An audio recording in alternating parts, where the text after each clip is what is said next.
Well, that worked out real well. I guess that's what you get when you're trying to put things together in 5 minutes at 2 a.m. Oh, God. Yeah, well, good evening, everyone. Good morning, whatever.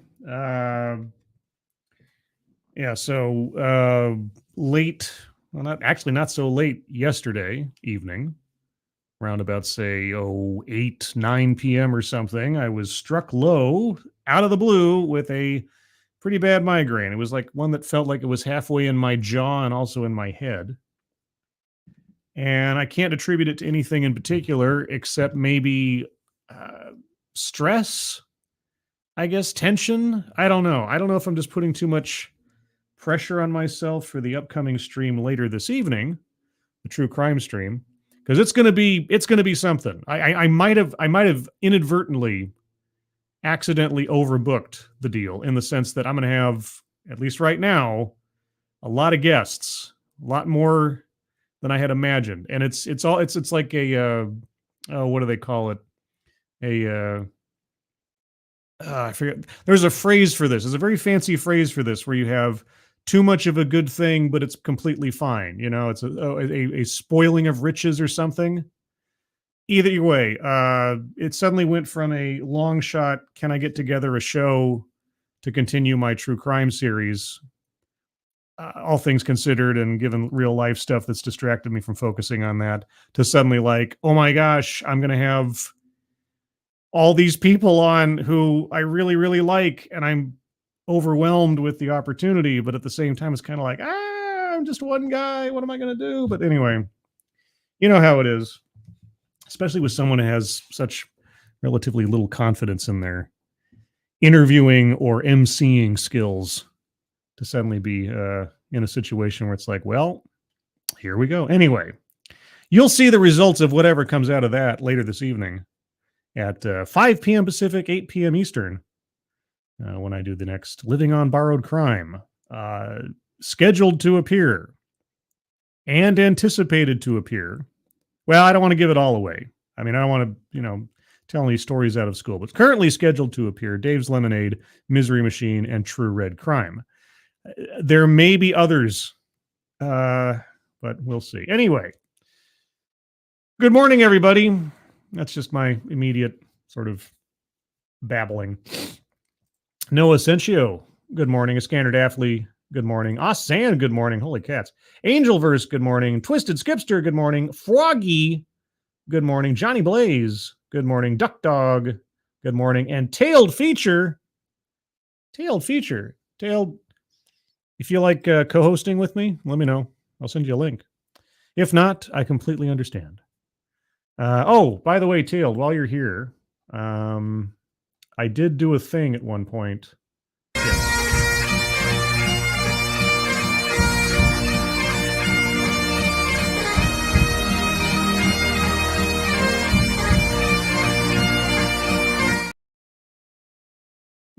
I made up stingers for some of my friends. I got one for Alex. I got one for you. I got one for Sinatra. I don't know. I put those together at some point thinking like, if I ever see them in the chat, I can give them a quick hello. Anyway, so how's everybody doing on this Saturday morning? I don't have any Saturday morning cartoons for you. Wouldn't that be nice?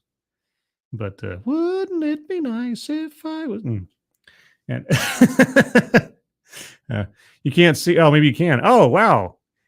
It's not you. As far as I know, it's not usually you can actually get emojis through StreamYard on here. But there you go. I guess they're starting to map over some emojis. So a salute from Tailed Feature. Also, Robert Gruber, good morning. Duck Dog says, that would be a regional variant, wouldn't it? Well, yes, I suppose. After a fashion, it would be. And Froggy is near the end of her lunch break at work. Well, hope the rest of the workday goes well. Hope you had a good lunch. What's this? Finally on my honeymoon in Gatlinburg. So I a doing good. You's a doing good. Well, I'm glad you's a doing good. And congratulations. Many happy returns on your honeymoon in Gatlinburg. Is that where the Gatling gun was invented? In Gatlinburg? It would be, or is that their town seal? There's a big Gatling gun. That'd be awesome. I've been procrastinating enough this morning. Sorry, Scribbles. I'll be listening. Okay, well, I can understand procrastination, especially when you want to when you have to do things you don't want to do, like work and bathing and things. Anyway, that wasn't a comment on you, Tail. No. I'm not self-referencing or anything. Actually, I'm not. I actually keep myself very clean. Thank you very much. But yeah, so what's the point of this show otherwise? Well, so for those of you that don't experience migraines, and I hope you don't, I really hope you don't. I hope you never have to deal with it, whether it's a mild one or a serious one. There is an effect, at least one that I experience on a regular basis when it comes to a migraine that's particularly painful. And that is once it passes, it's this bizarre thing. I don't know if it's sort of this like recovery mechanism or like your body's overcompensating to try to fight off the migraine in some way, shape, or form. But once it passes, there is this period of time where you are really awake. And it's almost a kind of euphoria. I think it's. I'm not a bioscientist, chemical neuron expert or nothing, obviously, but in my mind, I think it's something to the effect of when that amount of pain starts hitting you, the body automatically starts generating endorphins and other things to try to combat the pain, and then once it passes, the body still doesn't know that it's safe to come out yet from its sort of, turtle shell defensive mechanism. And so it continues to generate those things for a time until it's like, okay, the coast is clear, everybody. And I think that's it. I'd be happy to be corrected on that because I don't understand the science of migraines. But anyway, the ultimate result is that once it passes, and if you're, awake at the time and given the pain I was in, I'm just kind of like, now I'm completely wide-eyed and bushy-tailed. What shall I do with myself and all this energy? Boy, oh boy. It's the middle of the night. The world is silent, and I can't really handle the kind of oral, AURL, thank you, claustrophobia of it. So might as well listen to my own self-talk and maybe read some things or watch some things and hang out with you guys in the meantime. Fun Time Bats, good morning. Josh Hammond, good morning to you. And let's see. Osan says it was invented by some guy named Gatlin. Well, okay, but I mean, was Gatlin, did he come from Gatlinburg? Like the olden days, like it was, Frederick of Gatlin or something? Probably not. If his name actually was Frederick Gatlin, that'd be hilarious. I don't know the history of the Gatling gun other than Jesse Ventura carrying one around in Predator. And I know that's a mini gun, but it's based on the same principle. Anyway, I could go on. So what do we want to talk about? Well, let's see. What have I gone over so far? Migraines, nervousness over tonight's show. I'm sure it'll be fine. I always get nervous before these things. I'm always, I have so much anticipation or like my brain's always like going through contingencies. Like, what if this happens? What if StreamYard doesn't work? Or what if my internet goes sour? Or what if this? Or what if that? What if nobody shows up and I'm live? And all these things, because I can't turn my brain off. Especially can't turn it off when you're having a migraine. Oy, caramba. But let's see. Oh, for those of you that missed this week's TEDxcellence, I won't give it away. I'm just saying it was a really good show. It was a really good show. I had a really good time. My friend Leonora joined me. And it had a lot of surprises, a lot of laughs. It was a good time. So if you haven't seen it, though, mild spoiler alert, and I forgot to mention this on the show, I will be retiring that card and replacing it with a new arrangement of the squares because that's tradition. And if you know what that means, apologies for the spoiler, but I just wanted to make sure that was out there so nobody thought that I was slacking on tradition.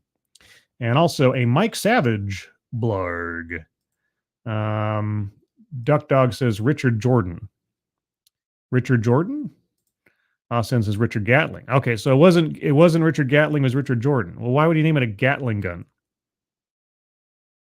Well, I mean, if you're gonna invent something that cool, why don't you name it after yourself? It should be called the Jordan gun or something, right? I don't know the history of these things. But speaking of firearms history and such, apparently David Hogg either is or will be doing a TEDx in the near future. And I've already gotten a note from, I've got notes from a couple of people actually saying, hey, David Hogg is going to do it like a TED. Going to do a TED talk. I'm like, oh my God. So we'll have to see what happens when that comes out. Twisted Skipster, holy cats! Thank you so much. Just cause I can. Well, I appreciate that. Thank you. Appreciate it very much. My brain doubles up on things, and I'm going to put, as they allow me, a little super chat thanks in the chat for posterity's sake. Thank you, Twisted Skipster. Appreciate it. Hope you and everyone's doing well in your family. Faithless, good morning. Me? Is that referring to me, or is that referring to TED? You know, I've said it before, and I will likely say it again. I love TED as a platform, and TEDx, because it is the gateway to any subject you can think of. Right? If there's a subject out there, somebody's done a talk on it, and you might even get lucky and find somebody who's actually an expert in their field and can tell you something you didn't know, or at least get your brain working on something. Also, fun little fact in the course of my TEDxing over the years. You know what the two most common words used in TEDx, specifically TEDx titles? I don't know if it's TED so much, but TEDx titles, passion and purpose. If you go to the TEDx YouTube page and on the little magnifying glass, you just type in passion space purpose or one or the other, you're going to find so many presentations with one or both of those words embedded in there somewhere. Sometimes both and more. Something like from passion to purpose, I think, is something that I've seen so many times. It's ridiculous. It doesn't tell you enough about the talk to know what the heck it's about, right? It just did from passion to purpose. Like, come on, give me something more. Those ones I almost always skip over because I need something more specific. Just a little bit more. It was like from passion to purpose, how to make your trees sing or something. I'd be like, oh, well, okay then. Now you're talking. But just, from passion to purpose to prejudice to pride to every other P word you can think of. But Josh Hammond says, how's it going, Scribe? Aside from the migraine, it's not late at night where I live. Well, it's technically not late at night where I live either. It's technically early in the morning now because we're now into the AM territory. But either way, it's going. I mean, for me, things are fine, right? Aside from the migraine, me directly, personally, things are fine. There's still a lot of concern about my father. His health is. It's hard to tell whether it's stable or something. He had a bunch of tests yesterday. He's been in the hospital in and out a couple extra times now. Yeah, I'm not going to get too maudlin about it, but I have a serious feeling that this, and I'm not, you know what, I'm not going to talk about it. I don't want to jinx it. Don't want to self-fulfilling prophecy it. We got our fingers crossed. Let me just say, generally speaking, fingers crossed. But anyway, let's not talk about that. Let's not talk about that. No, it's fine. You know, it's life. What are you going to do? What are you going to do? I mean, I was reminded, unfortunately, this week, within the last week, about the tenuous nature of the lives of the people that you care about. I've talked about this on the last couple of streams or so, but a guy that in relative terms, a guy that I only just started getting to know, Mike Alonso or Glenn Alonso, aka Clobby from Clobberin' Times on YouTube. He passed away this week, and it was just the most unfortunate series of events for the guy. As far as I understand it, he's walking out of a store or something, or going to a store, I forget what it was, and in a parking lot, and he has a heart attack. But it's not the heart attack that does the major damage. He hit his head in falling. And that just started a chain of events that within 3-4 days, he passed away. And I'd been on several streams with him to this point as a panelist. You know, just one among many. And I talked to him a little bit and chatted with him here and there. And I can't claim to have been very close to him. I can't, and I wouldn't do that. And even though I had invites to streams, talking about his life and commemorating him, it didn't feel right to get any closer because I don't belong there. That's sort of my sensation about it. But witnessing the effect that this guy's life had on so many people, and just you don't. It's one of those things where you don't know what you've got until it's gone, kind of things, I suppose. And just the outpouring of love and respect for this guy, and just knowing that every interaction, you always wonder, especially with online people or people that you just kind of know or acquaintances. You always wonder, it's like, is the persona I am encountering online, is that actually reflective of the real person? Not, I mean, and it's a cynical notion that I've gained over the years just because I've been let down by people a lot of many times, both in real life and otherwise. And so I can't shake that little, that little element of skepticism or doubt, not in a malicious way. Not that I think that everybody's terrible, but you always wonder. It's like, But everything that I know now, more so than I did before, from people that knew the guy for many more years than I ever know him, he's absolutely the genuine article, and you just don't find that very often. Or it feels like you don't find that very often. Maybe I'm just a complete cynic now.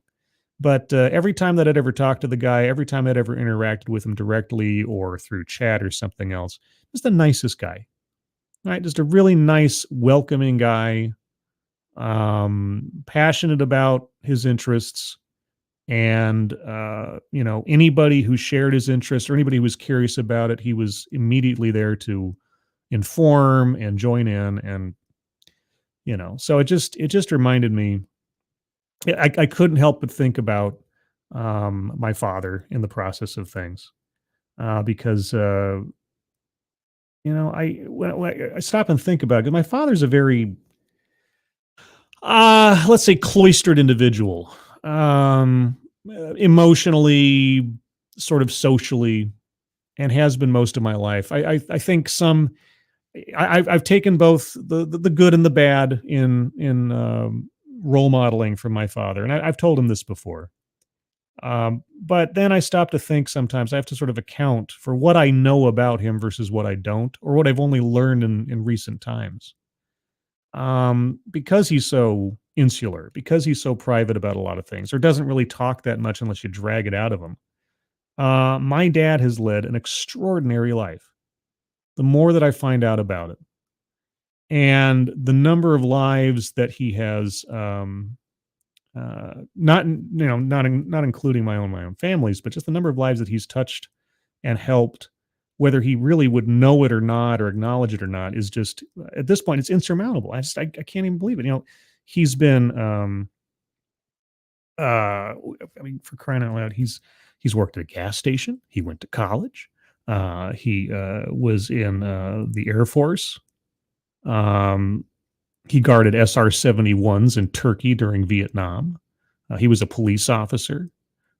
He ran his own car dealership. He was head of security at a high school. He's been a volunteer at a senior center for the last several years. He worked in home loans. When he was a kid growing up in Wisconsin, back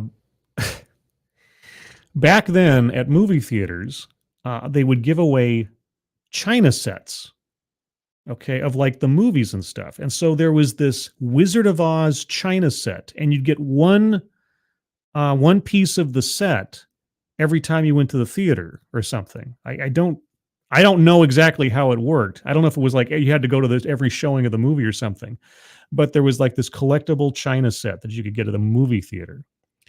And so my dad was collecting these things for his mother over time. And how did my dad earn extra money back then to help pay for the movie theater and everything else? Well, he lived next to a graveyard. And what he would do is that the groundskeeper of the graveyard, he'd pay my dad a nickel for every gopher head he brought the guy. So my dad would go out there with a little spade and he'd hunt gophers. And every time he got a gopher, he'd take it back to the caretaker guy and he'd get a nickel. And with these nickels, he'd pay for the movie and get the latest, item in the Wizard of Oz China collection and give it to his mother. And I have this. I wish I knew what happened to that China collection. It might have gone to a different relative or something. But I remember seeing it. I remember the few times in my memory where I visited my dad's not my dad's my grandparents, my dad's parents. I remember seeing that stuff on the wall, their little trailer down in California, and it's just a side thing, just a small thing, but it's such a weird little piece of my dad's life. I just, you don't really take an accounting of just the enormity of what someone's life has done seemingly until the end, because you just think it's going to keep going, I guess. And so when I just saw the absolute outpouring of love for Klobby and hearing the stories of people and how, he brought them in or changed their life or gave them an opportunity to come out of their shell or something else. I just I couldn't help but try to think back and just about my father, who has always been kind of a distant figure to me because of different things in our relationship. But at the end of the day, for all the difficulties there may have been, they weren't insurmountable, and put up next to the amount of benefit he's brought my family and other people throughout his life. It's practically negligible. Anyway, not to get, again, I'm getting all philosophical and stuff. That's not what this stream is about. What is this stream about? I don't know. Also, Midnight's Edge After Dark. Oh, hey, Tom, how's it going? Oh, I didn't even see you there. I'm sorry. That's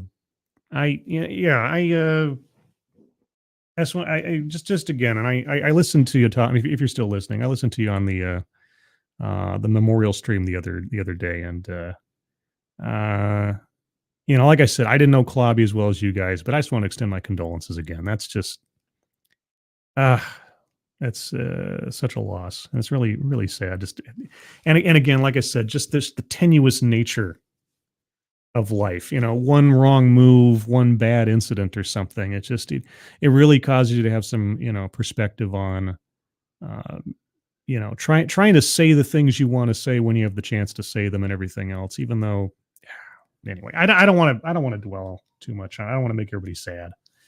But that's what had me thinking this week about other things. And so anyway, what did I want to talk about elsewise? Hell, I don't know. This is what a Migraine 2 a.m. stream does for me. But I did prepare a couple of things in case I ran out of things to babble about. Also, Tom, as I was thinking about it, at some point, and I think I mentioned this previously, at some point, if you're game, I wanted to interview you directly about some of your evolution on YouTube and elsewise, because we talked about that a little bit, I think, on when you were on TEDx with me. But I'd like to do that sometime in the near future if you're game. So just I'll talk to you offline about that. But anyway, before I get too scatterbrained and everything else, also did I already say bring up Tom there? There you go. If I didn't already. How about we talk about some stuff? When was the last time you thought about Steve Harvey? Remember Steve Harvey? I mean, I don't watch daytime TV or Family Feud or anything, but apparently Steve Harvey's in the news. Would you like to know why? Why, sure. Not if I can help it. Well, it might be within that realm here. So I was looking for things to talk about or otherwise, and I thought, well, who's a favorite figure of mine that I haven't talked about in a couple of weeks? Oh, how about Kamala Harris? That whole election thing is coming up in the nearest future, or at least the big parts of it.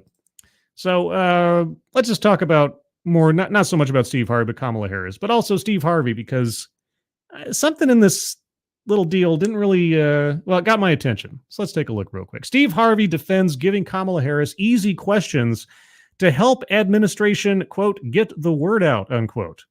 They owe us, Harvey declared about racial reparations, joking, I'll go down there.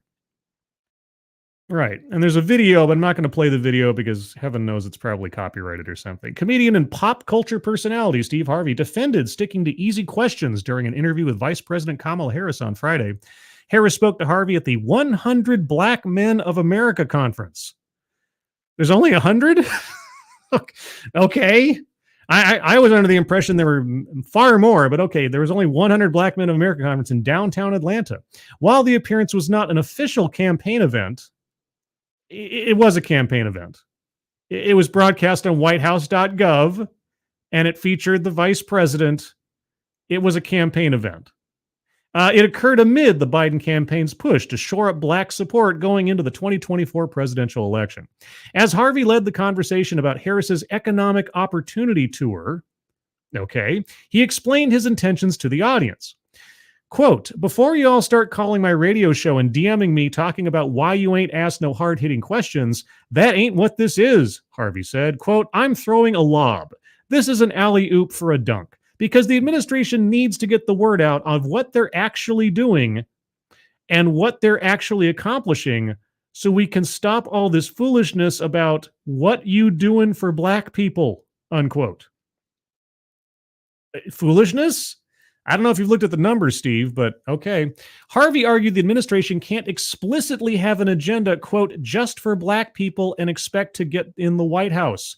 You got to play the game different. Y'all know what this is, so now this next question is another lob for her to dunk, unquote. You ever hear the phrase damning with faint praise? I'm just going to keep throwing you easy ones because y'all obviously need the help. Oh, man. He later went on to tell Black Americans they need to vote if they want to be able to ask for anything from the government. That's not what citizenship means. But anyway, quote, see, I'm on this radio show. I'm hearing all these people talking about, I'm not voting if they're not doing nothing for us, he said. Well, that is an expression of your free speech rights as well. You can argue about the merits or demerits of non-participation in the voting process. And I'd be happy to have that conversation. I have taken a non-participation stance in the last two elections. Presidential elections, mind you. Local elections, I still vote in. But presidential elections, there hasn't been a choice there for me personally. I could go over it again, but I won't do it right now. Quote, listen to me. If you do not vote, the analytics will show it, he said. If we don't vote, how are we going to ask for something next time? You can ask, again, non-participation is as much of a statement as anything else. But anyway, quote, if you ain't got no voting power, you talking about reparations? Ain't nobody finna to give you no reparations if you don't vote, he said. Well, you think they finna give us some money? No, how, man? I hope they do. They owe us. I'll go down there, unquote. It's been a while since I've done a... Every time I say that, I think about that Stained song. That was Stained, right? It's been a while since anyway. It's been a while since I've done something on reparations. I several years ago now, during the pandemic, during the lockdown, I watched live. I don't remember if I put the audio on because I was worried about copyright, but I watched live a Zoom meeting, congressional hearing on reparations. Because I've always been curious, like, okay, let's say they said they gave you the green light to reparations. How would it exactly be structured? How would it work? How would you determine who gets the money and how much genetic connection to an actual slave from recorded history would you have to have in order to all these other things? And I remember they had two groups of people on different panels. For and against, kind of like a debate. And the for reparations side kept assuring, and I remember this was a phrase that kept coming up over and over again. It's not about writing a check. It's not about writing a check, on and on and on. But they were suggesting government programs to do this and grants for that and subsidies for that. And I'm like, it's writing a check from the tax. No matter how you square it, If you're talking about reparations that involve programs, whatever else, it's writing a check from the taxpayer. It's going to be taxpayer paid for. But they kept saying this. And I just thought, that is just such nonsense. Just be honest with people. This is going to require, if it goes through the way that you're, proposing, this is going to be billions upon billions of dollars of taxpayer money going into things specifically slotted for people on the basis of their race. Or if you want to get more specific, based on their unique heritage. And I'm still not quite sure how that's going to work out, because it's like I have to get a genetic test to find out if somehow, to some extent, my DNA is of a correct percentage to qualify for free money, which isn't free. But anyway, the whole thing is just, it confuses me. But either way, Duck Dog, thank you so much. Thinking of local elections, with any luck, there will be a NASCAR driver in Congress next year. Sure. But here's my only advice when voting in local elections specifically. Usually the national elections have better copy editors. So one of my litmus tests before I vote for somebody, and I'm fairly non-judgmental politically, in the sense that I don't really care if somebody's a Republican or a Democrat necessarily. My political weather vane does not flip first and foremost on what party you have allegiance to. The first thing I do when it comes to voting season, when I get that voter's guide and I have to go through and read all of the registered statements from the candidates, I read the registered statements. And you know what I do? I look for errors, because they reproduce those statements verbatim. They do not edit them for the candidates. They don't change anything. So it is as it was written, so to speak. And if I see serious or even any obvious grammatical errors, punctuation errors, spelling errors, and on and on and on, whoever that person is, regardless of their party, that is somebody who is on immediately my I'm not going to vote for this person list. Unless both candidates for a position have a bunch of errors, then I have to go on, okay, now I have to look at policy. But the first litmus test for me is this person careful enough in their own personal statement in, trying to get my vote, that they went over the thing to make sure, or at least had somebody check it for them to make sure that everything was spelled correctly, the grammar was correct, and the punctuation was correct. Because if not, this is the person that I want to put in charge, conceivably, of writing legislation or proofing legislation or finding in legislation the loopholes that might exploit other people or cause damage in the future. No. And I understand not everybody is some kind of expert English major, but if you're not going to even take the time to make sure you literally have all of your I's dotted and T's crossed before you make a play for a political office, especially in the legislature, you're not getting my vote. I don't care if you're Democrat, Republican, or Blue Moose. You're not getting it. So that's what I'd say on that. That'd be something I'd keep an eye on when you're voting, is to make sure that the person that you're going to put your vote behind, you're going to effectively endorse with your vote, knows how to use spell check at the very least. But anyway, speaking of doubts, I don't know, consternation, questions about someone's viability for office, we'll continue on with the Kamala Harris theme here for a second. Oh, Keeverdam, thank you so much, Keeverdam, for the hiya, Dogcat Fox. Oh, Dogcat Fox. How about this one? Well. Oh, man. That always gets me. I am forever grateful. I am forever grateful for that soundbite from Tailed Feature. Because no matter how many times I hear that, it just gives me a good old belly laugh. Thank you, Keeverdam, and by extension, thank you, Tailed Feature. So yeah, one more Kamala Harris story. I'm not going to dwell on this too much longer. Excuse me. But we'll see what's going on. Politico has a story for us about new poll goes deep. Don't you love going deep on Kamala Harris? Oh, sorry. Goes deep on Kamala Harris's liabilities and strengths as a potential president. Okay, now, credit to Politico for at least having a headline that is important. All right, this is an important question that all voters need to keep in mind as we move forward in this campaign. Because if you're going to vote for Joe Biden, and I'm not going to argue with you on the merits of that right now, but if you're going to vote for Joe Biden, given his age, given his obvious frailty, and so on and so forth, you have to understand you are also voting for Kamala Harris for president. Now, that is true in every other presidential election prior to this, obviously, right?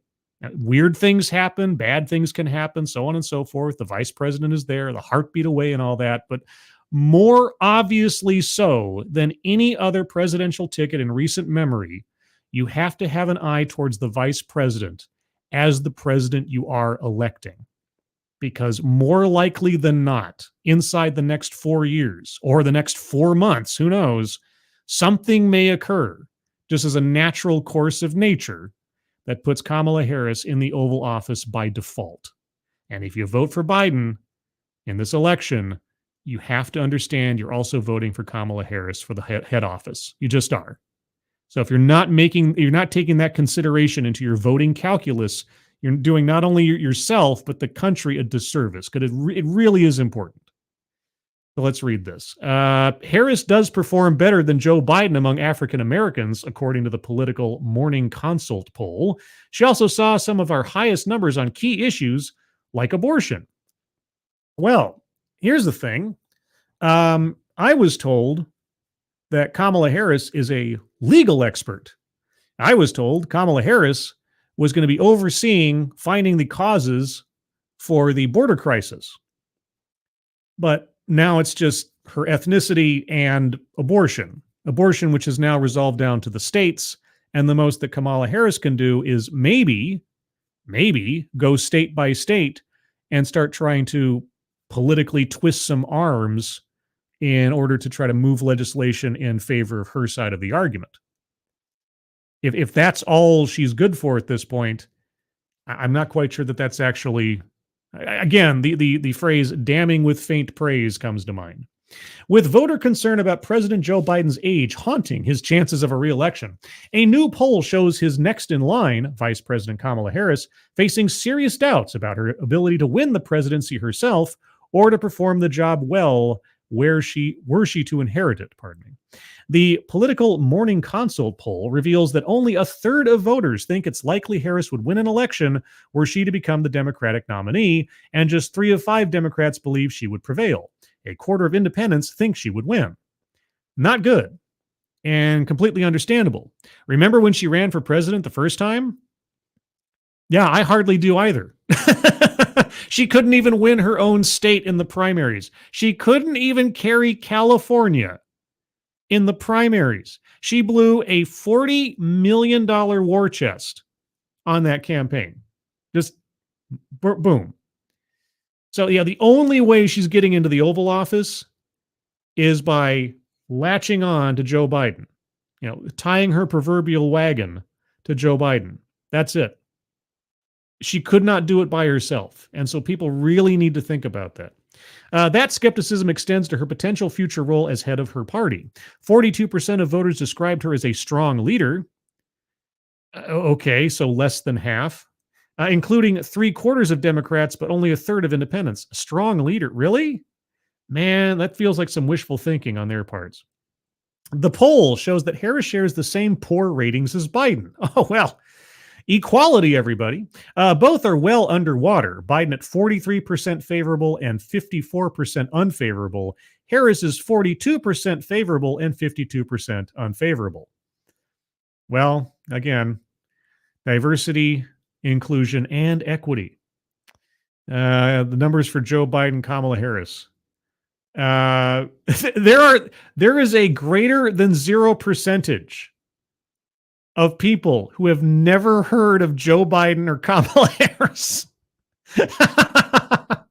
I love that. I really love. I don't know how much that makes up. Actually, I can't tell on here. It's a greater than 0% of the population that has never heard of Kamala Harris or Joe Biden. That might be a joke, but still, that's funny. Harris's efforts to reboot after a rocky start appear to have paid some dividends with important Democratic constituencies in ways that might move the needle in a close election. She outperformed Biden among black voters, a shift from a shift from when the two competed for the Democratic nomination 4 years ago. Yeah, remember when Kamala was trying to take Joe down on busing? Remember that? Oh, remember all the news and headlines around that? Boy, oh boy. And among Democrats, she has extended her lead over potential rivals in a hypothetical 2028 matchup. What potential rivals?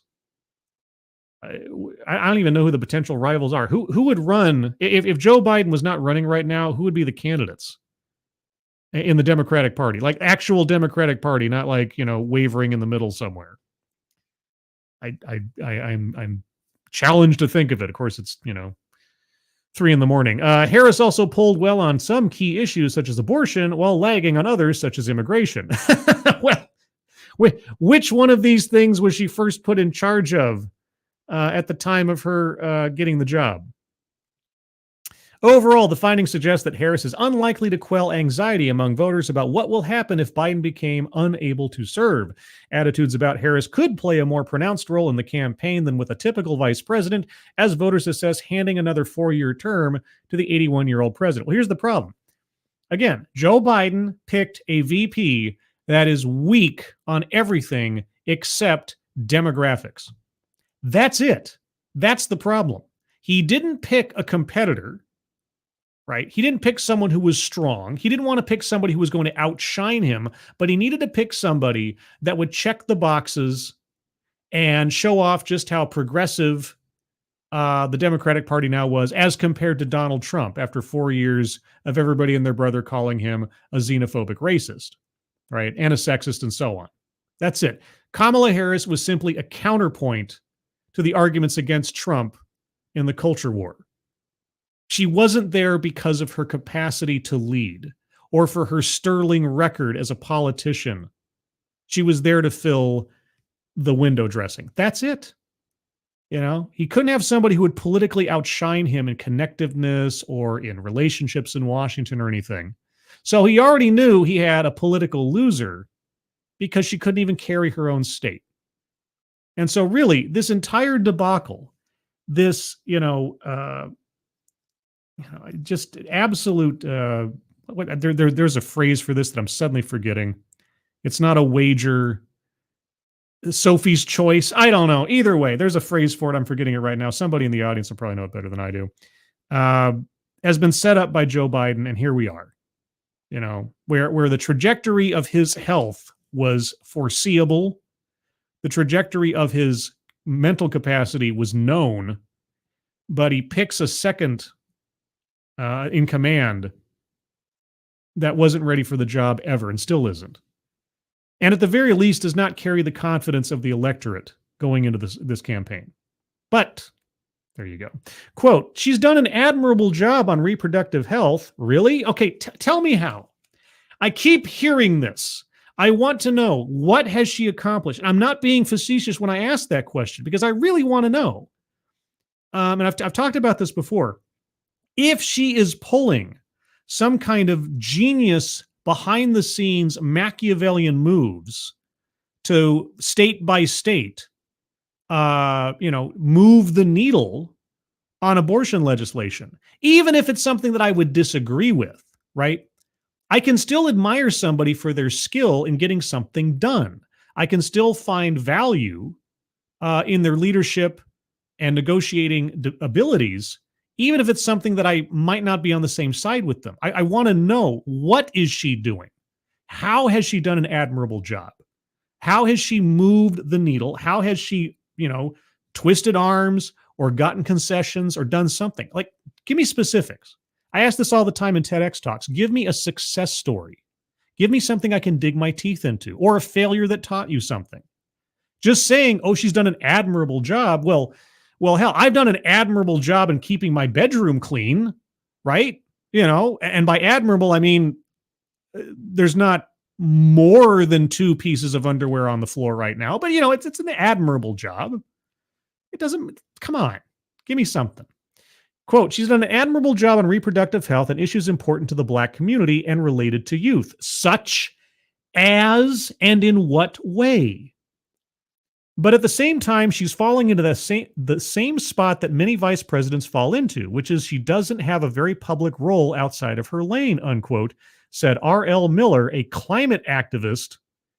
Well, now that's an endorsement, and outgoing member of the Democratic National Committee from California. Well, okay, then tell us about her not public role. Again, if she's doing something behind the scenes, if her work is going under the radar for some reason, then tell us. Give us some testimonials. There's somebody coming in and say, I was thinking about going this way on this legislation, but then Kamala Harris came in and said, look, and she said this and this and this and this to me, and she made the argument, and even though I wasn't sure, she changed my mind. She changed my mind. Kamala Harris, all on her lonesome, on her own 2 feet, made this thing happen. Tell me that story. I want to be an informed voter, even if I choose not to vote for her. I want to know. Why aren't you telling us this? Why aren't you giving us these details? Like specifically, not this abstract nonsense. Quote, people don't associate her with issues like foreign policy. Well, she didn't associate herself with issues like foreign policy when she's in front of Lester Holt, 6 months or a year into her own tenure? And she's saying she hasn't even been to Europe yet? When Lester Holt confronts her with the fact she hadn't even been to the border, even though she'd been charged with finding out the sources of the migrant crisis. And to that point, she still hadn't even visited the southern border of the United States. It's a quick plane trip away. In fact, I even think that she has an aircraft dedicated to her business that could have taken her there at any point. And Lester Holt says, well, you haven't been to the border. Well, I haven't been to Europe either, she says. And it's like, that's not it's the most ridiculous thing. Oh, it's like burned into my memory. But yes, sorry, apologies. Quote, people don't associate her with issues like foreign policy, which is so important these days. She isn't being credited with the larger international and domestic work, unquote. Why? If she should be, then tell me why she should be. If she's not being credited with it, maybe there's a reason. Maybe it's because she hasn't done anything. And of course, the reasonable rejoinder to that is she's only allowed to do what the president allows her to do or assigns her to do. She can't take really any independent action. That's the blessing and the curse of the vice presidency. You're in the second spot in the government, technically, but by the Constitution, you don't really have any duties or powers. You're basically there at the pleasure of the president. And you're only there to break ties in the Senate and take over if the president becomes incapacitated in some way. Outside of that, anything else is, up to the boss. So if she's got something to be credited with, then credit her. Make it plain. Why is that so impossible?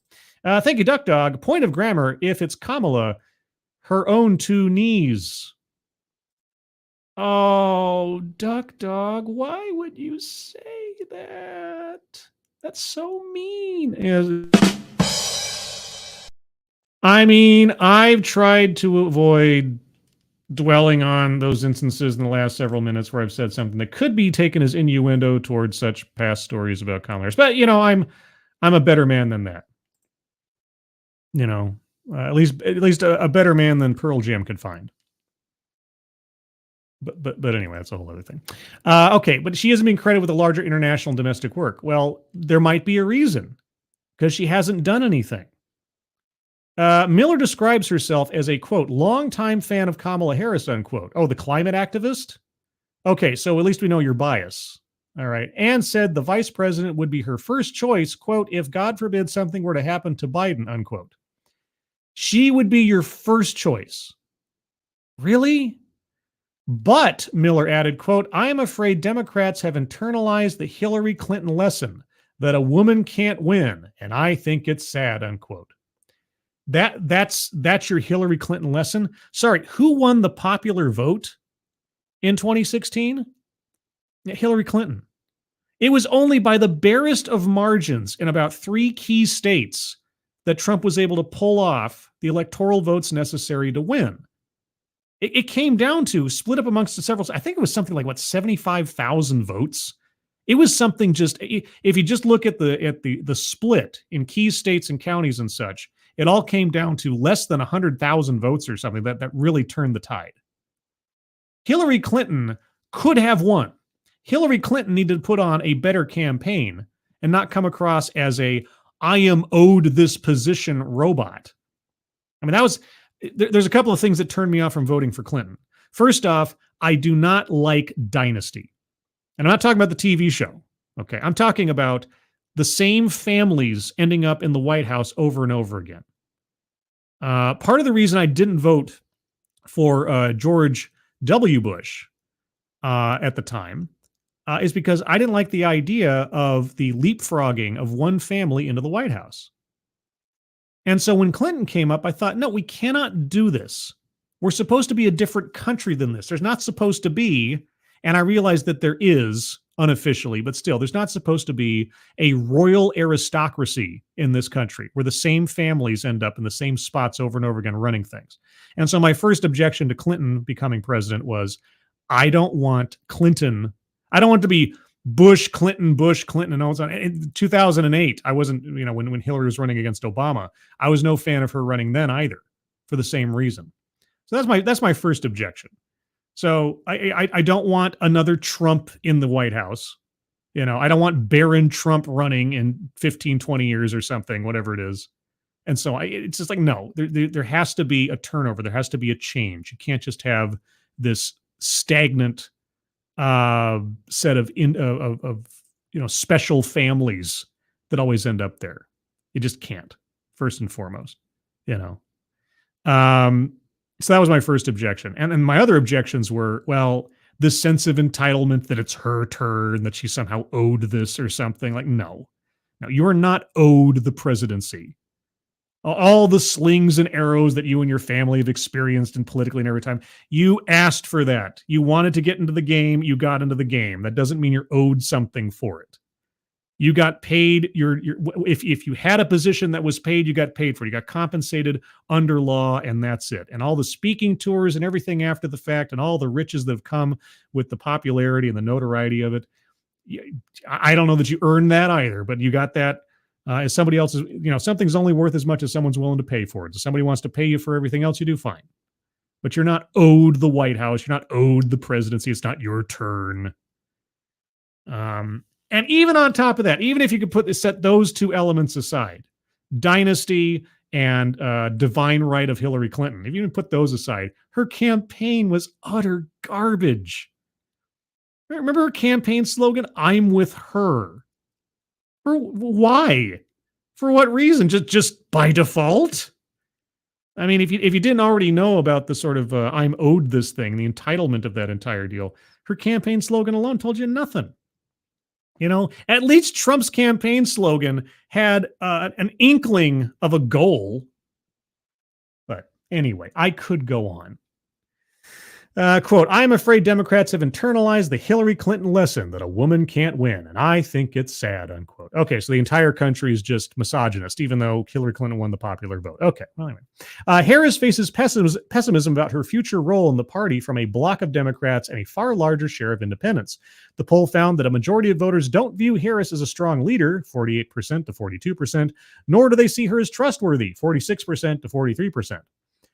Wow, and yet she would supersede all of her potential competitors? Should there be such a campaign? Okay. Harris scored in the high 70s with Democrats on both questions, really, but is in the mid 30s with independents. Voters overall were split when asked whether she is prepared for the job as well as if she cares about people like them.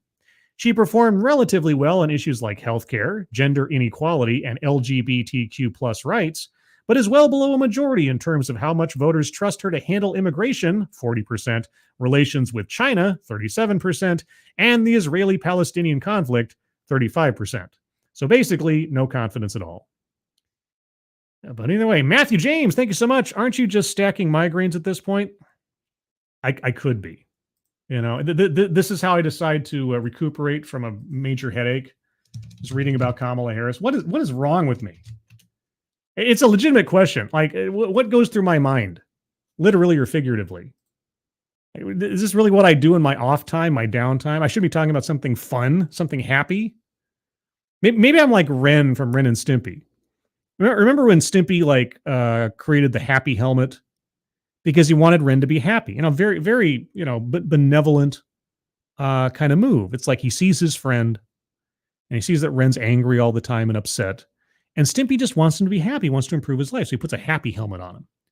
And then Ren is like, happy, happy, happy, joy, joy. Just whoa. And then eventually Ren realizes happiness all the time really sucks. And so he gets a hammer and he smashes it in. And he's like, I love being angry. That's just his thing. Right? That's his catharsis. That's how he exists. I mean, maybe this is how I exist. Sitting on a lawn chair with a beer and watching the world fall apart. That's my entertainment. Oh, what does that say? What does that say? I should do a stream. Here's an idea. I should do a stream where I do nothing but talk about things I love. I should do that sometime. I'll play the love bomb stream. I'll do a love bomb stream where all I do is talk about things that I love and am passionate about. Even those things that have been ruined by corporations these days. I'll just talk about that and not talk about anything lousy. Try to avoid being cynical and just talk about things that I love or I'm interested in. Just to have, for the sake of posterity, some record that at one point, yes, Scribelight did like things. Scribelight did love certain things. Scribelight has love for things, passion for things, which is what fuels my deep-seated cynicism. Because you can't be a cynic without that lingering spark of hope. Anyway, Harris is working to overcome her uneven arrival in the White House. Her uneven arrival in the White House. Whose fault is that? A stretch marked by embarrassing slip-ups. A politically toxic portfolio that included immigration and internal staff upheaval that contributed to the notion she lacked command. And I've pushed this before, and I will again. If you go onto my channel, I have a playlist there called "The Chaos Over Kamala Harris." And one of the earliest videos I did was reading an article that I think correctly categorized as a tell-all book in CNN article form that was absolutely amazing. Like I've said, it is the kind of material that you would expect to see coming out long after an administration has wrapped up, where the coast was clear and you could let off all the steam and tell all the dirty secrets without sort of any, consequences to your career otherwise. But it was something else. The absolute lack of organization, maturity, rationality that took place, and I assume still is taking place, just not talked about as much, in the office of the vice president, especially in those early months and a couple of years. Astounding. What people were willing to say on the record in the middle of an administration to CNN, and that CNN was willing to then publish all these things put together. Amazing. It's an amazing piece of journalism, such as it is. But so it's worth a read. So you have to go through my playlist. You'll know it when you see it because it's a really long stream. It's like almost 2 hours long or more. Because I didn't think the article would be that long. I thought it was going to be a pretty quick stream at the time. And then I read the thing and anyway. And despite spending considerable time on the road, voters have consistently questioned why they don't see and hear more from her, because she's got nothing to offer. And again, they don't want to have her overshadow the boss. If she is doing all these great things behind the scenes, if she really is some kind of mover and shaker and pulling all the levers, they can't show her doing that and then cut to Biden shuffling around with his hands out like he's a velociraptor, looking for his next meal. They just can't do it. So for all I know, Kamala Harris is an amazing operator politically. And she is just moving all the stones and the mountains and everything behind the scenes. But we can't see it. They don't want us to see it. It would be bad if they showed us her being capable and then cut to her boss, who looks like he doesn't even know where he is. And whose fault is this?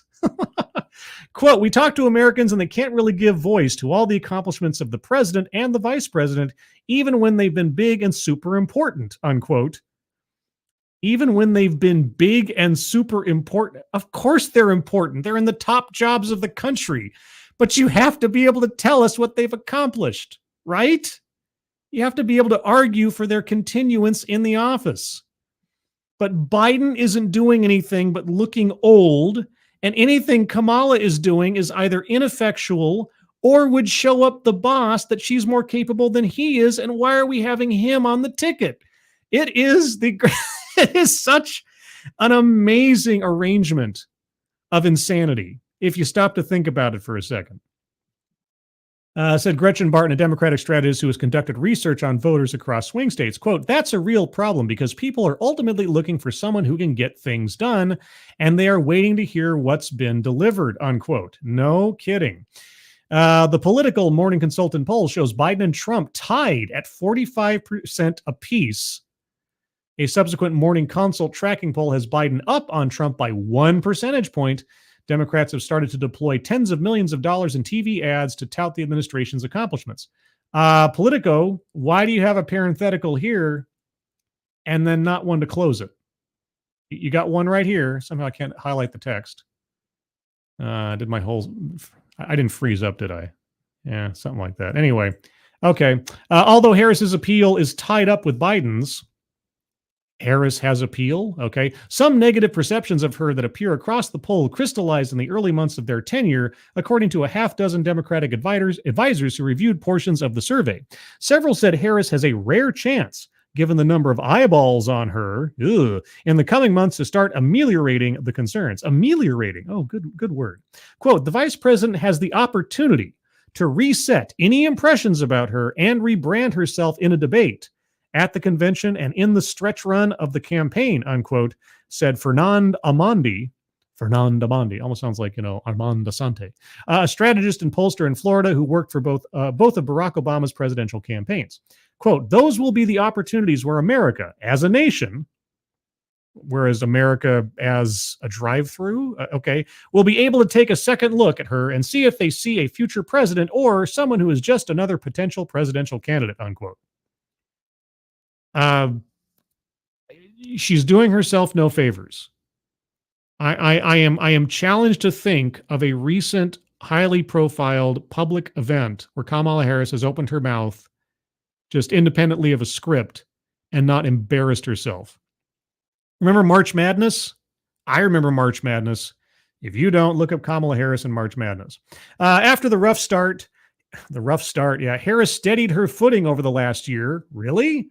By becoming the White House's top emissary on protecting abortion rights, bolstering her foreign policy credentials by standing in for Biden at major summits, and emerging as a formidable campaign fundraiser. Okay, what did she... Okay. Aside from being a mannequin in a chair, what has she done? What are her accomplishments? How has she moved the needle on abortion rights? And apologies, I know I'm going to say it again, on her own 2 feet. How has she done it? What has she brought to the table? If she is going to be the leader and not just a stand-in, you have to show it. You have to provide examples, active examples. Saying that she's a formidable campaign fundraiser is different than showing us how she is. Saying that she's been protecting abortion rights is different than showing us how she has. How? In what way? Quote, if you look at the trajectory of her vice presidency, it's really been positive. What? Both in terms of the significant international exposure that she's had. If I take a flight to Europe tomorrow, it'll be the greatest example of international exposure I've had in my life because I've never been out of the country. Well, save for Canada, but that's basically not really out of the country. Sorry, Canadians. You're just basically the 51st state, Anyway, international exposure. Yes, she went to Europe finally. And both in terms of the significant international exposure that she's had and the role she's played as a spokesperson on issues that are central to Democratic voters, reproductive rights, inclusion, upward mobility, and climate change, said Joel K. Goldstein, a historian of the vice presidency who has closely monitored Harris. How? Good, great. Why can none of these experts cite a specific example?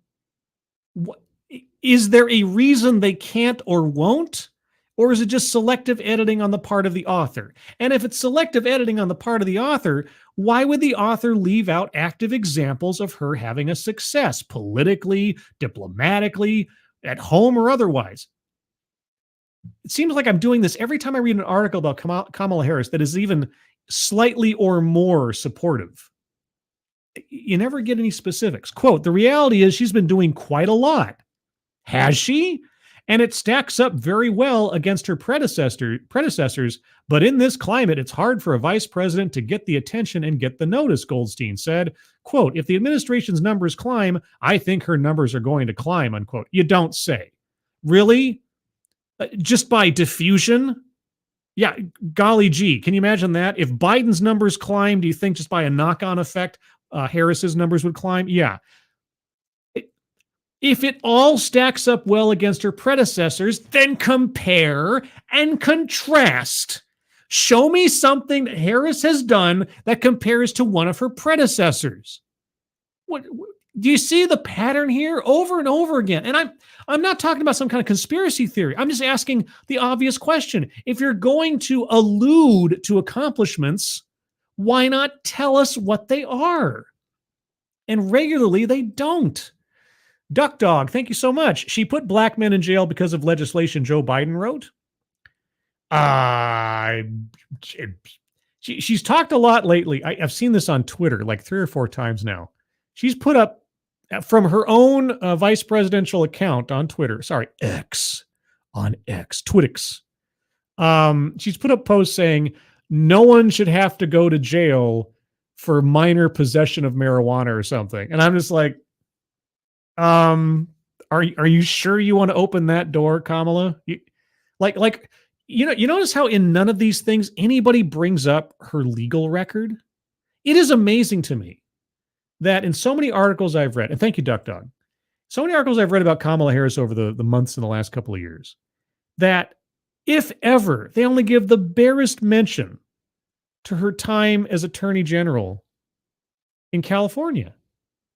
It rarely ever comes up. You think her legal expertise would be the headline of this, right? Legal expert and so on. But even in this article, have they ever mentioned her tenure in California as a legal expert? They never bring that up, or rarely do.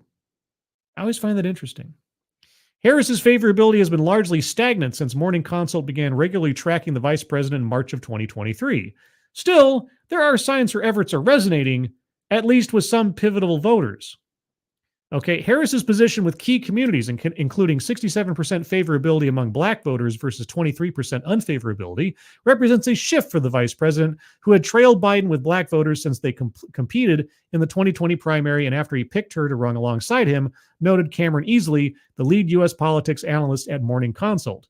Biden's numbers with black voters were 63% to 31%. Gosh, it almost seems like that she's vice president for one particular reason there. Doesn't it seem like? Yeah, okay. Harris's favorability among Hispanic voters was also slightly better than the president's. How much so? Well, now you're suddenly not going to give us the percentages? Okay. Quote, she's been good at energizing active bases that Democrats have really needed. Young black voters, black women. These are constituencies that Democrats can never take for granted, unquote, said Trip Yang, a Democratic strategist based in New York. They've always taken them for granted. What are you talking about? They can never take them for granted? Are you kidding me? What did Joe Biden say on the campaign trail again? You know, if you didn't vote for me, or if you don't vote for me, you ain't black. Really? Okay. And the voters' faith in Harris on other issues that are important to Democrats registered in higher numbers than her overall favorability. A majority said they trusted her to handle abortion. What, with a scalpel in her hand? Handle it how? She's got no control over it. It's down to the state legislatures now. It is going to be that way for a generation. It's going to be a long time until that. Okay, unless, and this is something, again, I've seen so many times on Biden's Twitter account, X, is that I remember during the primaries, the midterms, pardon me, the midterms, Biden said something to the effect on his Twitter account. It's like, if you vote for us in the midterms, we will codify Roe. And I was like, You had the White House, the Senate, and the House when you first got into office. Why didn't you codify it then? Same thing. Barack Obama had the same situation when he came into office. You had the opportunity to try to pass all this stuff you promised you would pass, to finally make solid in law all these things that were just hanging out there as precedents or something, but you didn't do it. Or you didn't even make a decent attempt at it. Oh, but now you will. Well, if you vote for us now we'll do this thing. Well, why didn't you do it the first time? Is it because A, you didn't have the votes, and B, you don't want to? Because as long as it hangs out there as an issue that could be used as a wedge between you and the other party, it's useful? Maybe? Am I just too cynical about that? Her scores on voting rights were 49%, protecting Medicare and Social Security 47%, and taking on climate change 46%. Why? What has she done on any of these things except be a mouthpiece?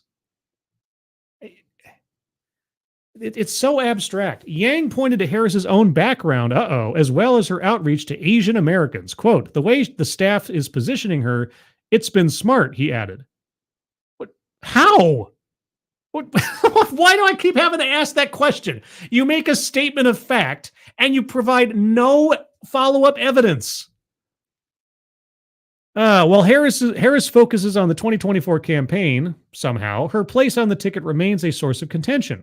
36% of voters think Biden should replace Harris with another Democrat, while 39% want him to stick with Harris, as he plans to do. Another quarter didn't know or had no opinion. Great. A sizable share of Democrats and independents, 23% and 34% respectively, say Harris should be removed as vice president. Other questions that focus on Harris's future underscore how divided voters are about her prospects, with Democrats strongly backing her in a 2028 primary. Yeah, right. But still not sold on her ability to defeat a Republican. I back you on a 2028 primary, but I don't think you're going to win. Like what? Harris, at 41% among Democratic voters, was way out ahead in a hypothetical 2028 matchup between several other figures in the party. Transportation Secretary Pete Buttigieg, 15%. Yeah, Pete he didn't have anything behind him. I'm not even going to finish that sentence. California Governor Gavin Newsom at 14%, Michigan Governor Gretchen Whitmer at 5%, Arizona Senator Mark Kelly at 4%, and Pennsylvania Governor Josh Shapiro at 2%. 17% of Democrats didn't know or had no opinion. Among all voters, Harris led with 21%, followed by Buttigieg and Newsom, Whitmer and Kelly, and Shapiro. Morning Consult asked similar questions in December of 2021 and again in September of 2022 about a potential 2024 Democratic primary without Biden. In both those surveys, Harris led the field, but her share of support from Democratic voters was far smaller. Yeah, probably because she has the most name recognition, not because she's the best candidate. That's probably the only thing carrying her at this point, aside from her demographic split. Voters were more pessimistic about Harris's electoral prospects in a general election, as they should be. Because again, past is prologue, look how she did when she ran for president. Fewer than 60% of Democrats say it's likely she would win an election for president if she were the party's nominee, with nearly a third of her own party's voters viewing her winning as unlikely. 34% of voters think she would win the White House, compared with 57% who have doubts about the vice president's electability. Again, provably correct. A quarter of independents think she would win versus 62% who believe she would lose. And just over a third of independents think she would make a good president. So 2/3 of independents think she wouldn't. You always have to remember, it's the reverse. When they talk about, oh, well, this percentage says this, well, that leaves this percentage that says the other thing. The poll surveyed 3,996 registered voters from May 28th through 29th and has a margin of error of 2 percentage points. Quote, the fact that you're vice president doesn't mean you're going to be the nominee, and it doesn't mean you are going to be elected, but it's still the best presidential springboard, unquote. Goldstein said of Harris and the 2028 election. Right now, her future is very much tied to Biden's. It's the best presidential springboard? Oh, wow, gosh. Tell that to Al Gore. Oh, yeah. Boy, oh, boy. Yeah. Anyway, so, well, that was a much longer article than I thought it would be. But, yeah, all of this is to say that Kamala Harris is not a strong candidate for president. So if you're considering voting for Joe Biden, just remember, You're voting for Kamala Harris. Pardon me. And Kamala Harris by herself is not a strong candidate for president. And there's a lot of reasons why. And there's even reasons why I might have sympathy for her in her position. I've talked about this before. You know, she was offered a position that very few people would turn down given their political ambitions. She was completely not cut out for, and in a circumstance that would put her in the spotlight. Now, that was obviously and probably part of the calculus on her side. But, you know, ego and ambition exceeded ability in this one. And the politics of image set the country up for a fatal choice between a doddering old man and an incompetent glory hound. But let me go to the chat real quick. Sorry, I got so ingrained in the article. Septus, well, migraines suck. I am up with back pain. That sucks too. Yeah, my sister Scribe deals with back pain now. She has to get shots in her back because she now has like arthritis in her lower back. She thought she just had like, you know, just exercising too much or something, but apparently she has like chronic arthritis right in her lower back. Fortunately, there's a medication for it, but it is expensive. Holy cats, man. But between my father's situation and my sister's recent back deal, I am reminded just how expensive it is to stay healthy these days. Let's see.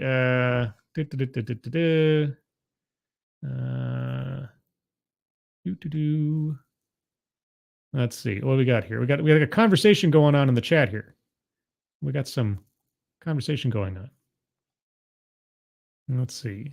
Literal diversity hire. Well, it certainly isn't a good show for DEI thinking and hiring. It really isn't. And it's a completely legitimate example to make, unfortunately. You know, because here's the thing. I take, and I've talked about this before, I take John Wayne's philosophy when it comes to the presidency. And most specifically when it's somebody either I didn't vote for or didn't want in the White House. And I think I'm paraphrasing only slightly. I didn't vote for him, but he's my president, and I want him to do well. I don't want whoever's running the country to do badly. I don't want them to. It's not a desire of mine. I don't enjoy seeing the people in positions of power in this country doing poorly on behalf of the country. I want Kamala Harris to be an effective vice president and potential president. I want Joe Biden to be an effective president. I want these things to be true. The fact that they are not, the fact that these things were entirely foreseeable by anybody with a brain, and yet they still were allowed to happen, is what frustrates me. And that people are now clawing for some way to try to give some good press to individuals who are demonstrably set up to fail, both by their own lack of competence and their chronology. It's just, what did you expect? You got exactly what you wanted, or that you didn't think past the names and the political avarice ahead of time, right? Just, no, sorry, avarice isn't the right word. Sorry, that's 3:30 a.m. brain talking. Political, I don't know, polarization, tribalism, whatever else you want to call. Well, I'm sure avarice is in there somewhere, but you know what I'm talking about. You can't see past just the party that you're voting for, rather than thinking about the particulars of the individuals you're putting into power. And yet here we are. And all I can do is laugh at it, because anybody with 2 cents in them, like maybe a Satsu 2 cents, could have seen this coming. But such as it is. That being said, what say you me do a TEDx? Why not? And you know, no bingo card, just a old fashioned, let's take a look at a TEDx for the sake of looking at a TEDx. Why not?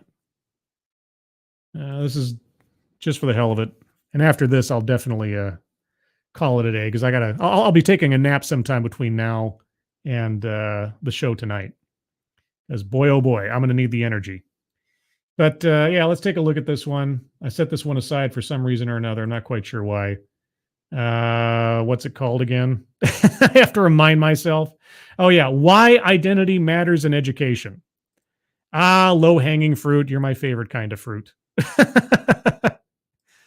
So let's find out why identity matters in education, shall we? I'm going to skip over the opening music cue because I think that's probably not worth the time.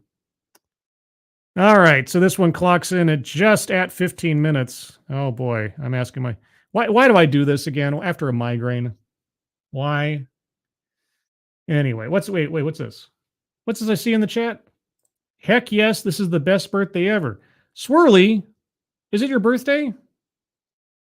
Well, I would be remiss if I didn't do this on the advent of your birthday. Swirly, this one's for you, and a 1 and a 2.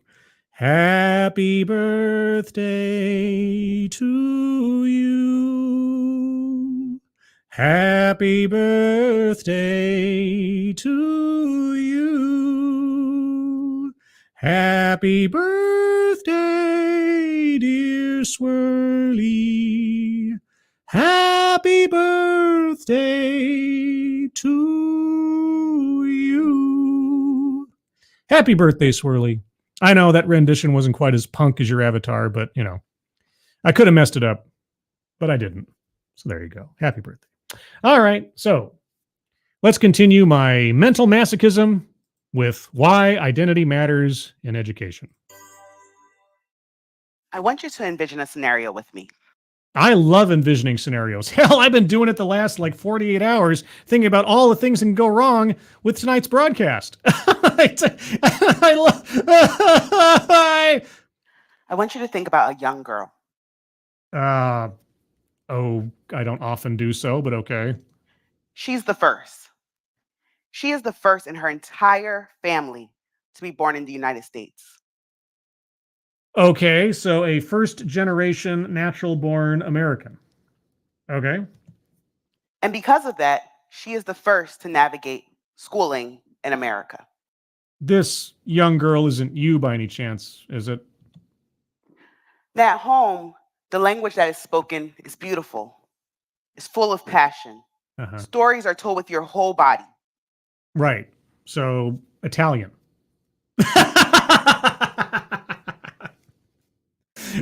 Oh, sorry. I'm jumping to conclusions here. But that's not how messages and communication occur at school. Oh. Among the adults and her classmates. You mean that's not how communication works because that's not the language spoken? Oh. Gosh. All right. This is a hardship of yours? At home, meals are complex, time-consuming to prepare. Okay. That's not unique to households made up of people that weren't originally from America. Usually served piping hot. Okay. I'm waiting for the uniqueness here. Now, she loves plantain, but when her mom packs plantain for her to take to school for lunch, she wishes she had a Lunchable or a sandwich like her friends. Oh, you mean like a kind of cultural assimilation? Yeah, well, we can't possibly encourage that in a country that's not the country that your family came from. I mean, it is a melting pot, and at some point, if you're not melting, then you're stagnant, but okay. She knows the cultural rules at home. She knows to only eat with your right hand, to never pass someone something else with the left hand. Because that's a curse or something? Some of you all know this rule.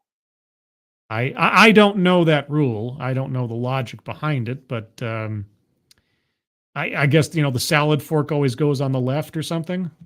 That rule did not apply at school. Oh my gosh. Oh my gosh. And what happened when people broke that rule at school? What happened then? Were they struck by lightning? She's tall, relatively. Relative to what? Especially compared to her parents. Okay. And so her parents assume it's the American food. Wow, that's a science. She needs glasses, unlike most people in her family. Oh. Okay, so it must be the American food. So again, they assume it's because she's born here. Oh, that's kind of nonsensical thinking, isn't it? It's almost as logical as you have to pass food with a particular hand or else everything falls apart. She's different. Yeah, I guess so. She's pretty unique. Or, you know, inherently damaged. I mean, growing taller than her parents, having bad eyes. These things aren't good. I mean, spending time with all those people, passing food with the wrong hands, it's probably what did it. She is different from every generation that has come before her. Wow. I guess that makes you special. And no generation that follows her will understand this experience. Oh, gosh. I mean, yeah, you are the pinnacle of uniqueness. You know, from everything that came before and everything that'll come after, you're just top of the heap, I guess. She is bouncing between two worlds, gently. Yes. The land of her parents' birth. No, you're on American soil. And the land of her own birth. Right. Okay. Yeah. So this is where assimilation comes in. Yes.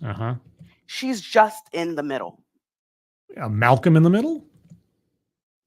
She's often trying to understand who she is on both sides. Okay, just say it's you. Okay, just stop this royal we stuff. Just say I did this and I experienced that. Because when someone starts, making themselves into an abstract, I can only assume, and I'm happy to be corrected. I hope she does. I can only assume she is putting herself up as representative of a whole bunch of other people who she's never met. She is different. Yes. She's unique. Just like everybody else. She was born here. So was I. She is me. What? Oh my God, guys! Can you believe?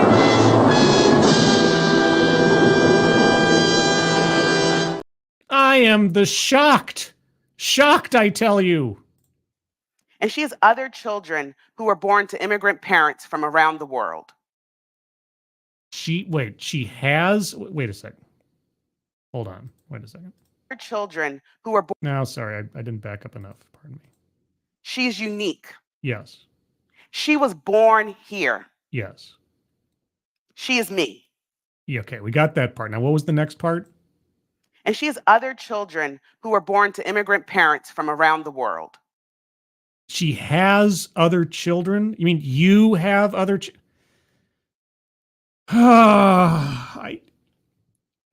okay. So let me tell you a little bit more about who I am. By all means. My name is Dr. Mauli Akua Savon. I am a school psychologist, a behavior analyst, and a researcher seeking educational justice for Black children. Educational justice. I'm trying to think. I don't know that I've heard that term. I mean, educational equity, sure. Gender justice, yes. Cultural competency, on and on and on. But educational justice. Yeah, if I've heard that before, it's been rare. Okay, educational justice. But at my core, and most importantly, I am the eldest daughter to Togolese immigrants. Okay, and what does that have to do with anything? So you may be wondering if I'm okay as eldest daughter. I've recovered. I'm doing fine now. I wasn't wondering that. Boy, oh boy, maybe I should have the bingo card up. You know what? Yeah, it's just too much of a habit now in order to try to analyze these things. All right, let me pull up a bingo card. Let's see, what shall we do? A, B, or C? First person in the chat to say one of the letters is the one that I'm going to pick. So A, B, or C, everybody. First person in the chat says A, B, or C. And if anybody says A, B, C all at once, I'm just going to go nuts. C. Faithless says C. It'll be bingo card C. So C it is. Quick on the draw, Faithless. So bringing up bingo card C. Hold on a moment while I prepare this. I have to sort of like save it as its own file so I don't overwrite the original and all that fun stuff. So pardon me just a moment. Yes, the trials and tribulations of setting up a gimmick and then feeling like something's missing here. I've been trained. I have trained myself to think in terms of the bingo card as I'm listening to these things, right? It's unavoidable now.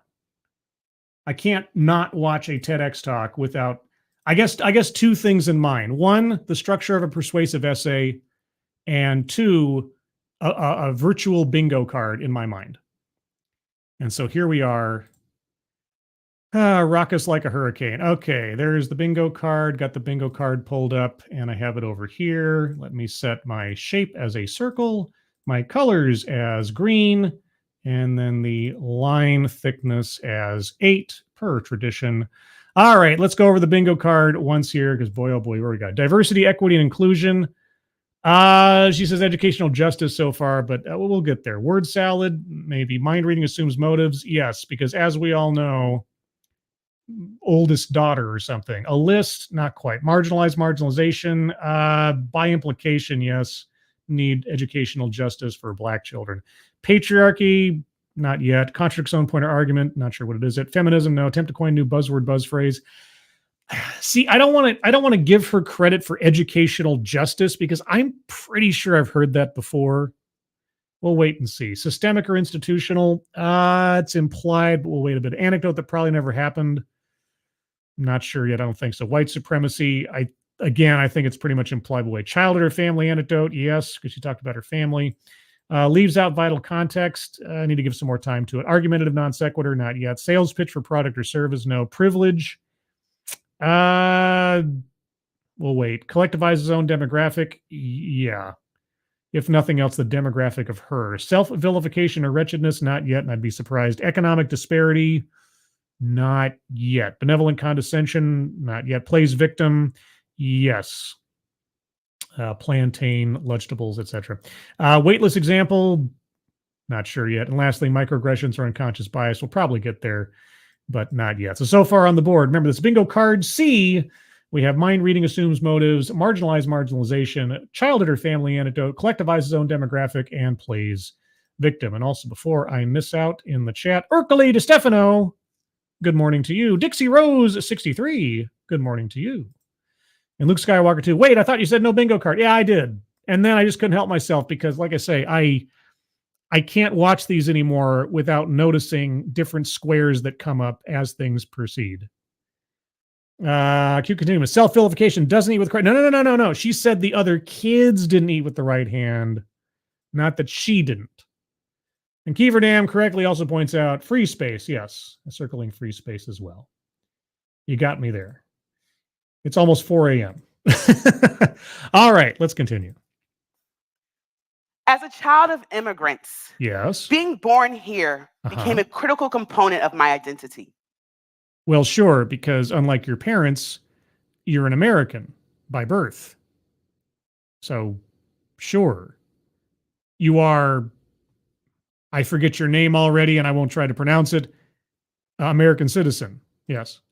Especially among my extended family and the larger West African community in Philadelphia. Okay. Let me back up a little bit. All right. Being born here might be part of, your overall legal identity and everything, but says nothing about you. It does set you apart from people who are not citizens, natural born or otherwise. But okay. It often sometimes became a qualifier, an indicator of my Africanness. But you're not African. You're American. You are not a continent. You're not from that continent. You are an American. It would be a footnote next to my name, a little asterisk that says. Oh, at most you might be able to say I'm what, Tongolese or something. I don't know what the appropriate term is. But you're not African. You are an American. You are a natural born American citizen. It would be a footnote next to my name, a little asterisk that said note. She was born in America. And you were not born in Africa. It was a unique position to hold. What? I sat in between two worlds. You already said this, and it is not a unique position to hold. There are countless people in this country, born in this country, that come from families who are super steeped in traditions from other countries. And it's not necessarily that the people in those families are all immigrants. They could be natural born American citizens who have carried down traditions from the family. You are not that special. I was never fully African enough. You aren't African. You are an American. What? And never fully American enough. You are fully American. I'll tell you right now, I can't speak as anything else, but I know for absolute certainty that if you were born in this country, you are full-fledged American. Just somewhere in the middle. But being in the middle gave me the opportunity to see the value in people's uniqueness. Oh, right. Because not being in the middle disallows anyone from seeing the uniqueness in others, I guess. Or maybe you like saying that you're stuck in the middle because then you can claim victimhood status from two different directions, right? You don't fit in enough with the one and you don't fit in enough with the other. So you're just constantly in a state of justifiable complaint. I mean, I might be going out on a ledge there, but I think I've got a safety net. The value in people's experience. Yes, because other people couldn't possibly do that. You just so unique, so unique. And it made me a better educator. Oh, it did. Okay, why? And so while being West African is a salient part of my identity. You are not West African, you are American. How many different ways can we say this? Your family comes from one country, you are a natural born citizen of another. You know, you may have learned many different traditions and values and perspectives from your family who came from a different country and culture, but at the end of the day, you are an American, you are not a West African. I stand firmly in it. I'm sure. Do you? Because I thought you were in two different worlds. I have no choice. My name is Mauli. You have no choice. Your name is Mal. And what is that supposed to? Here we come again to somehow the aesthetics of things define who you are when they say nothing of who you are. You are an American with a West African last name. I mean, I am an American with I think it's technically a Swedish last name. That doesn't make me Swedish. I don't, come on. You know, I might have tried to learn and not to the default of my teacher, but I might have tried to learn Scottish Gaelic as a part of my personal family heritage. My mother's family is originally Scottish, but I'm not a Scot simply because my mother's family comes from that country. Her last name may be Scottish. That doesn't make me Scottish. I'm an American since I was born here. But I know that being born here is a critical component as well. Of what? When I talk about being born here, I'm not just talking about the location, the geography. You're not? Oh, you're talking about the rights imparted to you automatically as a natural born citizen of the United States, maybe? I'm talking about the necessary components of my life that required me to navigate multiple experiences, multiple cultural narratives. Multiple cultural narratives, like your family telling you you can only pass food across the table with one hand and then other people weren't, and you're like, oh, what do I do? For me, I had to make sure I understood the experience of Togo. I had to understand the cultural expectations, even though I was frequently reminded of them. So the values and culture that your parents grew up with was imparted to you in the household, and those values and cultural mores and everything didn't necessarily align with other people you encountered outside of the home. Golly, gee whiz, how not unique. You could have people who have lived in this country, family lines for generations, that have that exact same experience. There were kids down the street from me who were not allowed to watch television. They weren't allowed to watch television or play video games because their family thought those things were bad influences. My family didn't give a rip. Oh my gosh. And you know what? When I encountered them and they encountered me, we had a weird differential because a whole bunch of cultural things that I could reference, they had no knowledge of. They were jealous of me and I was bewildered by them. And yet we were all of us, their parents included, natural born American citizens living within the same culture for 2 or 3 generations.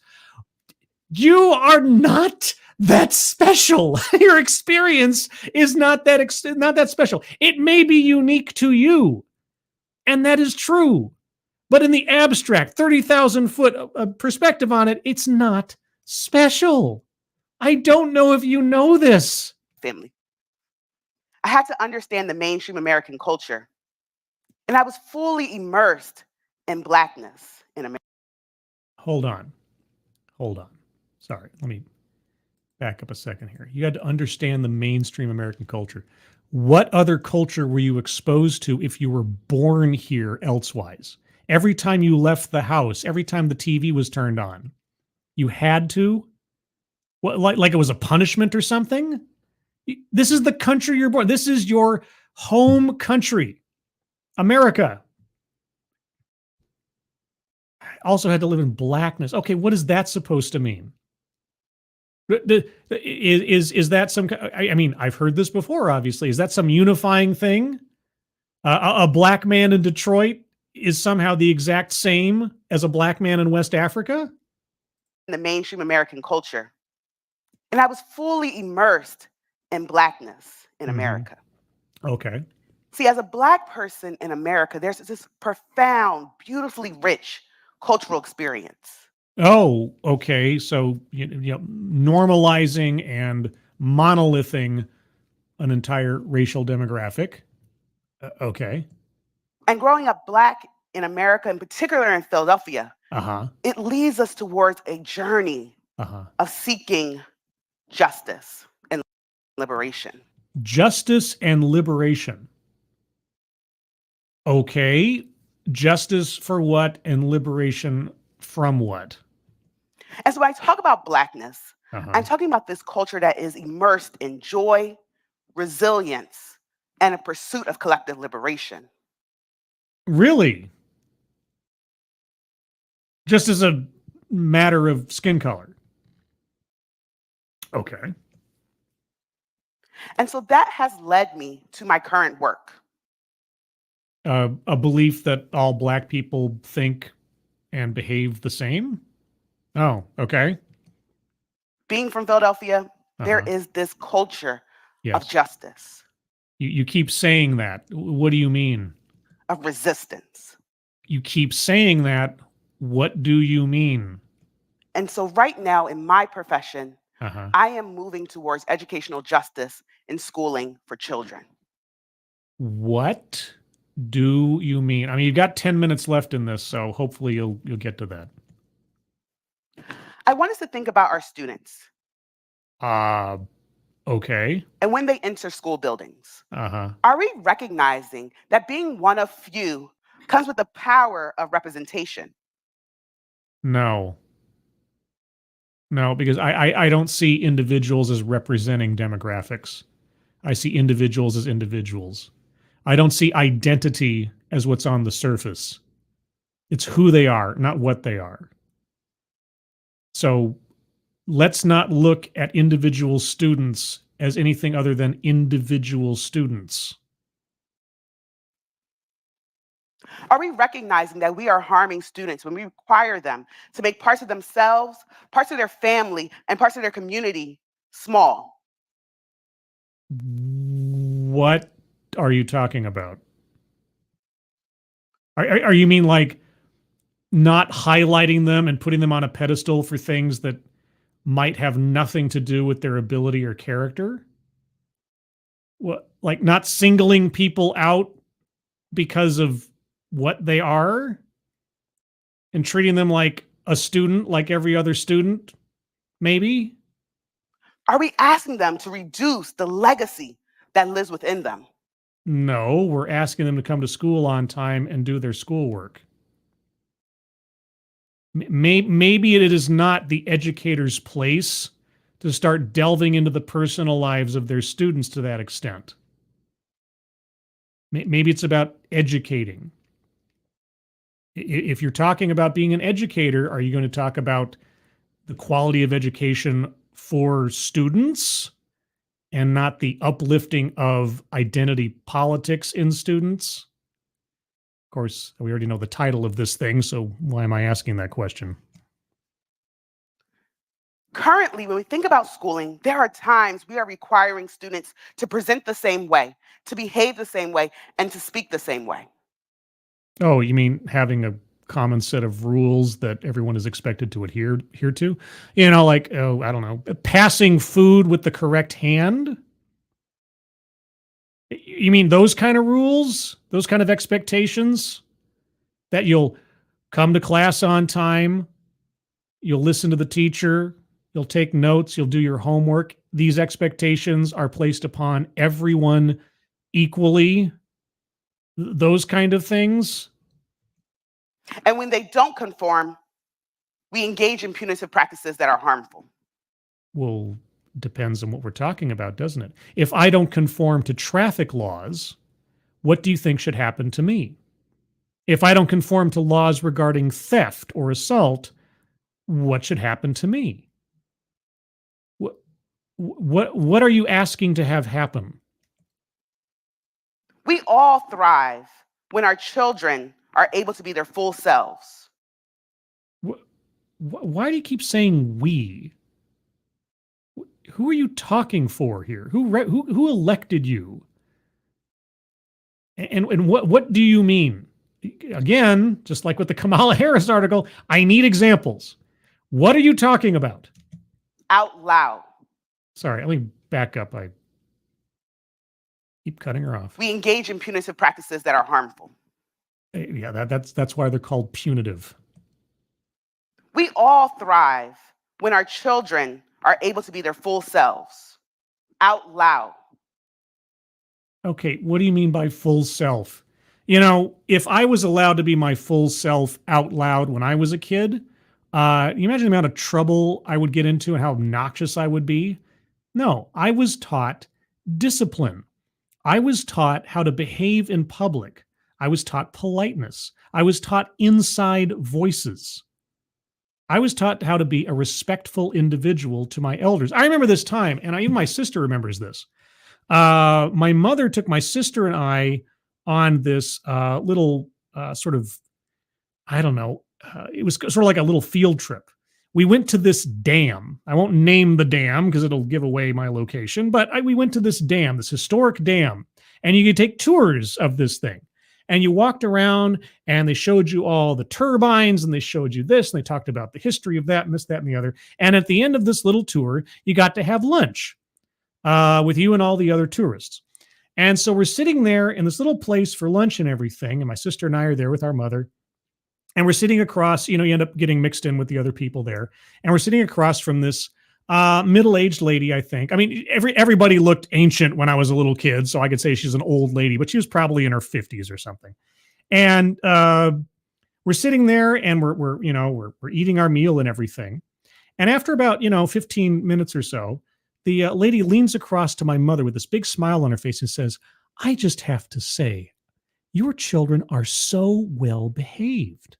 And I'm like, 6 or 7 at this point. My sister's like 5 or 6. And I just got this overwhelming sense of like, I'm shy, but also like very proud of myself. And my mother's like, oh, and she would say, "Oh, thank you very much." Because obviously this lady's encountered some kids our age who are not so well behaved.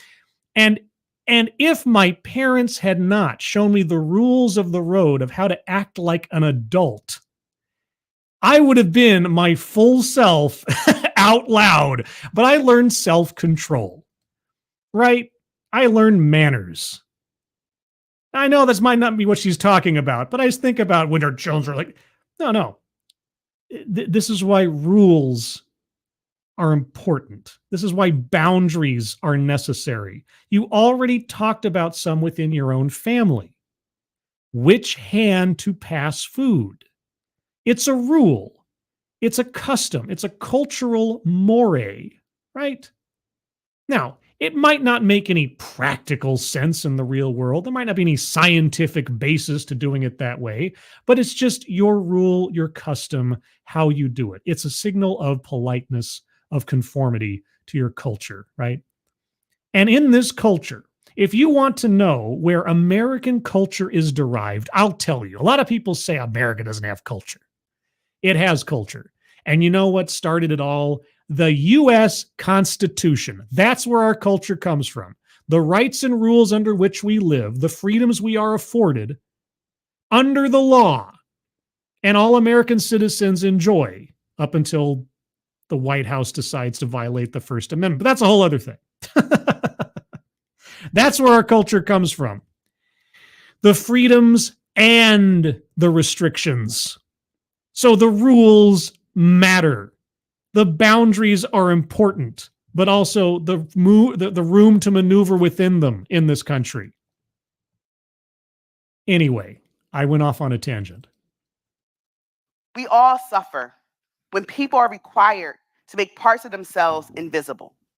You are not required to make a part of yourself. Tell me when someone's been required to make a part of themselves invisible in school.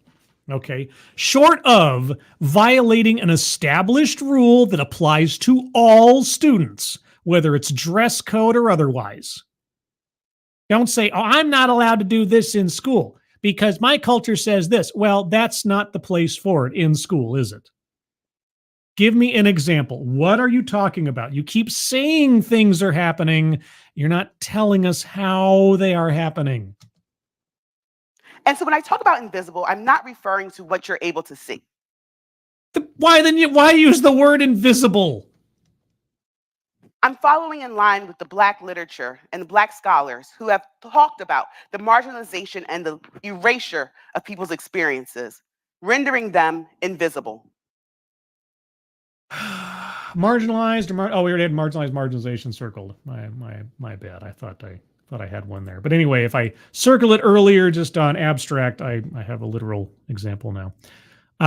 Wow, you're paying attention to very specific people on the basis of what again? You don't want to by not paying attention to the experiences of people who fall outside of your preferred racial demographic, aren't you ignoring and making invisible other people's experiences? I mean, if we're only going to go off first and foremost the aesthetics of the individual involved, right? I'm talking about the ways we engage in the reduction of people's humanity. Okay, if you're talking about those ways, name some. And how this behavior, these patterns. What behavior? What patterns? I'm not disbelieving they exist. My ears are open. But you have to start giving us examples. You're nearly halfway through this talk, and I haven't heard a specific example of what you are mentioning here, or referring to, alluding to. My vocabulary is all over the place. Oh, yeah, it's 4 a.m. Occur in schools. How? In what way? Examples. And so I want us to think about little Mauli again. You want us to think about you again. I have no choice but to. That little girl. You mean you. And one day she's in second grade. You are in second grade. And someone says something to her that she does not like. Oh my gosh, heaven forfend. It's about being African. Well, fortunately, you're not African. If you are African, you probably can guess what was said. Well, I'm not African, so I guess I can't. Because somehow my imagination stops at my continentality or something. I mean, I guess I'm North American by this calculus. I'm not going to share it. So why bring it up? Why make your own experience invisible? But whatever you're thinking it probably was that. But the what? What? What is that? What the fuck is that? Okay, circling WTF, circling the card, also circling weightless example. And I'm also circling leaves out vital context. At this point, after this much time, I think I'm justified. Because it's just, how many different times do we have to have it where you're going to keep hinting at things and then not following up? You're going to mention something terrible happened, but you won't tell us what it is. But you leave it up to our imaginations. I mean, it's sort of like the rhetorical version of the God of the Gaps theory of statistical analysis, right? Somebody said something to me that I don't like. Now, I'm not going to tell you what it is, but I think you can figure it out. Okay. And so she goes home and she tells her mom. She tells her mom what she said to you. No, wait, sorry. We're talking about you. We're not talking about someone else. You keep referring to yourself as a she in the abstract royal we sense. So, okay. So someone said something to you at school that you didn't like. What that was, up to the imagination. You have stinky feet. I don't know. Anyway, you go home and tell your mom. Not her mom, your mom. She's in second grade, so children still do that in second grade. You are in second grade. You did that. I'm not going to keep doing this, but it's just so annoying. And her mom sends her back to school with literature. Literature. Okay. You see why I'm here now as a scholar. No, I don't. I played baseball with my dad when I was a kid. I am not a pro league player now. So when my mom first came to the United States. Oh, you said my mom, not her mom? I don't know who we're talking about anymore. When your mom first came to the United States. She worked in the Togo embassy in New York City. Wow. And in the embassy, there was access to pamphlets, magazines, brochures about Togo, about our history, our culture, and how beautiful the land was. Wow. Information on Togo at the Togo embassy. I'm shocked. And that it was all in a positive light. I'm further shocked. And so we had these all around our house. Oh, a lot of pro-Togo propaganda, you say. All right. When I was growing up. Uh-huh. And so this is the publication she sent me back to school with. She sent you to school with pamphlets on her home country. Okay. I'm not a confrontational person. Yes, you are. And so I ignored her advice. Sorry. But the lesson was not lost on me. Wait, you ignored her? What advice did she give? Wait. Even in your own story, you finally give us a specific anecdote and you're not going to tell us what happened. Okay, so we don't know what the other kids said to you. That's up to our imagination. And then your mom gave you some stuff to take to school with you with some advice. Like, was it to read that to the kid or to the class? But you didn't take her advice. What would... Word salad. Word salad. Word salad. Just all over the place. Just untied threads of a story over and over and over again. The lesson was that there's strength in my visibility. There's strength in your visibility. How? That is critical for me to show up all of the time. Well, if you didn't go to class, they'd expel you. So of course you've got to show up. What are you talking about? What lesson was learned? How did you go from a point of not knowing something to knowing something or learning a lesson? What happened? A kid says something to you at school that you don't like. You won't tell us what it is? Fine. They said a bad word, I'm assuming. But I can only assume. You go home and whine to your mom about it. Your mom gives you a Togo Pro pro-Togo pamphlet to take to school with you to do something with. We don't know. You won't tell us. And you didn't do it. And so the lesson there is you showed up to class the next day. And even when someone is saying something that I might find harmful, that I should still stand firm in who I am. Who you are? Okay, how did you do that? How did you do that? By coming back to class the next day? I mean, did the kids say something to you that was in an attempt to, drive you out of the school or something? How does showing back up the next day oppose what was said to you? And here's the thing. Once again, someone saying something to you that you don't like in school in second grade.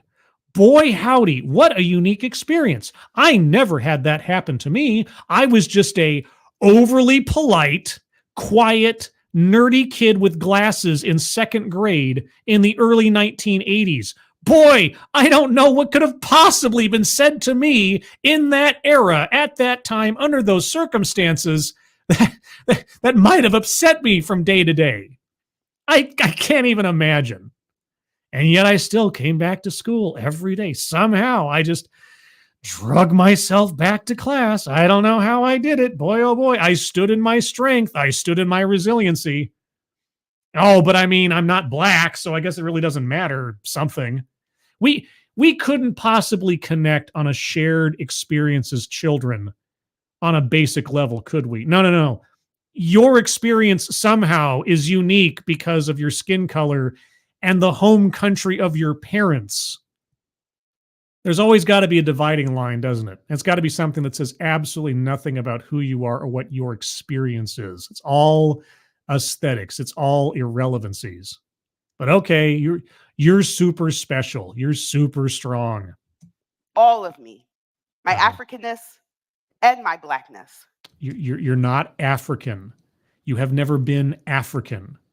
Your blackness says nothing about who you are. Should show up. Show up. They'll get like their spirits or something. They showed up. You, the individual, didn't show up. They showed up. Should show up. And I should take space where I am. Take space where you are. Well, the volume of your corpular presence will do that for you. What?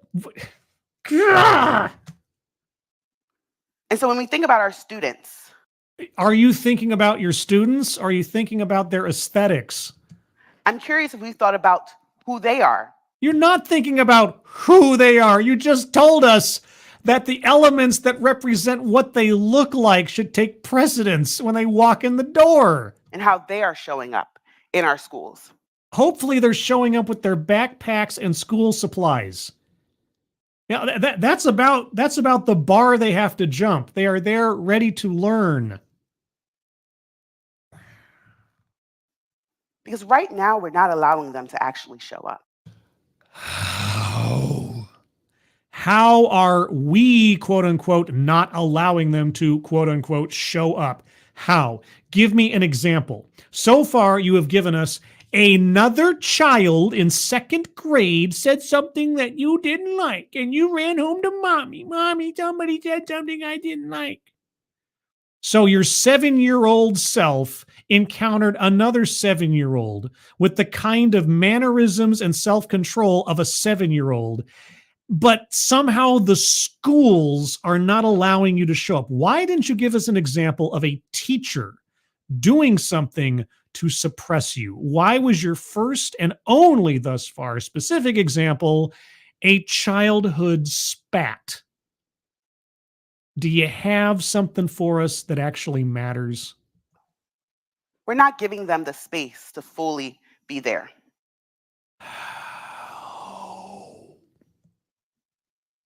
And I think about this lesson my mom wanted me to have. Yeah, what was that lesson that you decided not to take her advice on again? And I think before and after she sent me to school with that pamphlet. To do what with again? Because you didn't tell us before. She wanted to make sure that I understood the strength in my visibility. The strength of your visibility by taking to school a pamphlet on Togo, a country you are not a resident of, and has nothing to do with your lived experience. Okay. And how critical it was for me as a young child. How was Togo critical for you as a young child? How? So if you ever meet my mom, I won't, because the odds are pretty slim. I mean, there is a greater than 0% chance that I will meet your mother, but still, it's pretty slim. But if I ever did. So if you ever meet my mom, you will notice that she is fairly small in stature. Well, you already told us that you're taller than your parents, so I would have assumed that she's at least shorter than you. Especially compared to me. Well, you already told us this. But she is a big, bold presence. I can believe it. She is West African out loud. What? So, just by dint of her being West African, she has a big, bold presence. There are no West African introverts. I mean, maybe there's not. I don't know. Are there no West African introverts? I suppose no. She is West African out loud, unapologetically. Well, she's got no reason to apologize for where she comes from. Why should she? She does not reduce herself for anyone. Okay. And under what circumstances were you required to reduce yourself in school? And I'm not talking about some little kid saying something you didn't like. I'm talking about the school. How did the school reduce you? You've given no example. The kids in the lunchroom passed food around with both hands. Oh no. A little kid in second grade said something you didn't like. Oh no.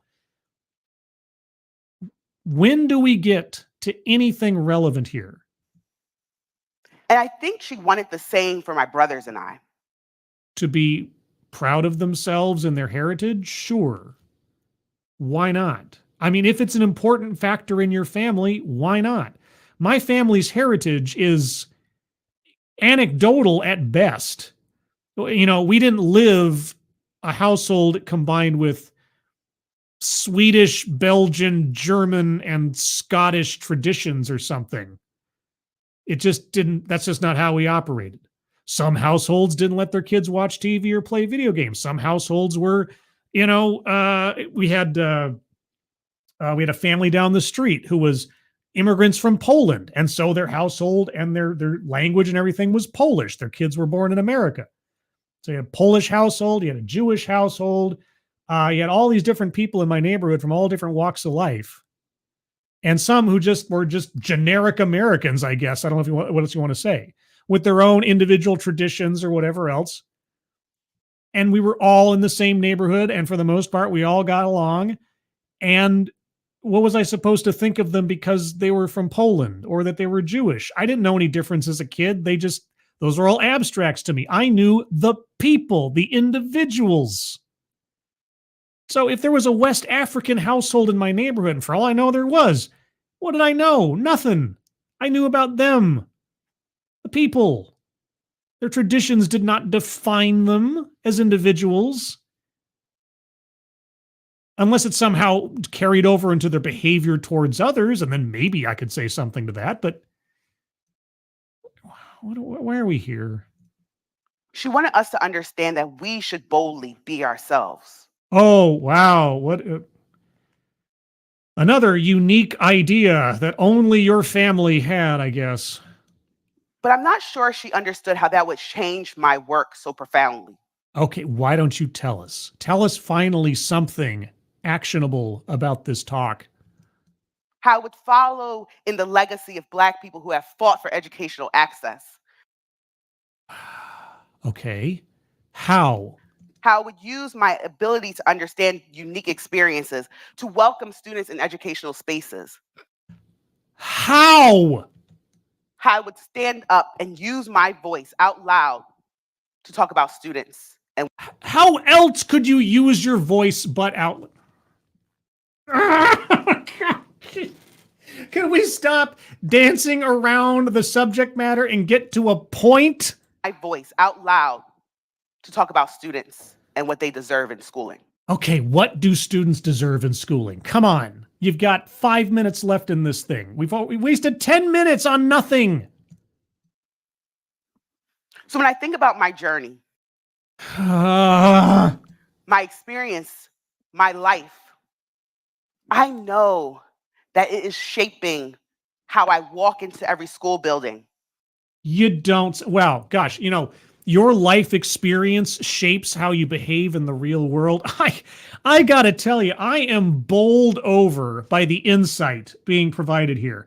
I can't believe it. Can you believe that a little kid in school might say something nasty to another little kid? Can you believe that everything you do in your household is not how everybody else lives their lives? Can you believe that your life experiences and lessons and follies and successes actually craft and mold you into who you are every time you walk into a building? I don't know what I can do with this knowledge, guys. My head is exploding. It's like having a second migraine or something. How I join in every classroom. And it sits right next to me when I make decisions about children in meetings. How? What decisions have you made? What have you done? What is your agenda? What do you hope to achieve? It is a part of me. Yeah, great. Uh-huh. And is a part of every educator that works in the school. You know, I really should have like a Captain Obvious stinger or something. It just... Calm down. Calm down. Okay. And so I want us to leave this conversation with two important things. Oh, two important things. Well, hell, two is at least a list. I'm circling a list. Could those important things be any actual examples or what you're talking about? One, One. appreciating and valuing the visibility of our students. If I have functioning eyes, I cannot help but to appreciate the visibility of people, students or otherwise. Define your terms. What are you talking about? And two, No, you don't get to move on to the next one without explaining the first one. Come.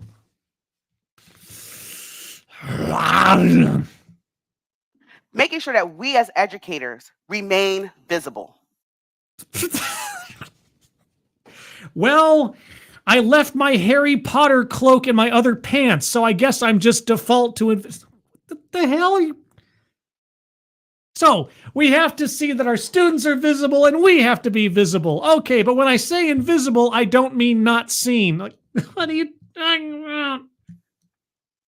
So one, appreciating and valuing the visibility of our students. Oh, you're actually going to explain things? Okay. That was just the headline. All right. Okay. Taking a step back. All right. What do you mean by appreciating the visibility of your students? Go. I can recall times in my educational experience where I felt fully affirmed. I graduated from 2 HBCUs. You felt fully affirmed. You graduated from 2 well, I suppose attaining your diploma from a school is an affirmation of your educational efforts. Sure. The oldest in the United States and the oldest in the state of Maryland. Wow. And look what you're doing with these degrees. And it was at those institutions where I felt the most visible, the most affirmed, the most safe to be who I am. Because you were surrounded by people predominantly that looked like you? By any chance? I was able to take risks, share my thoughts, share my ideas, and I was fully affirmed for who I am. And so you think that if you had been at any other kind of college, that would not have happened? I mean, I have to assume that's what you mean when you say this. So having other people affirm you is very important. I can also recall educational spaces that were not this safe. Oh. And what, pray tell, was the differential? Where I did not feel this level of safety. Why?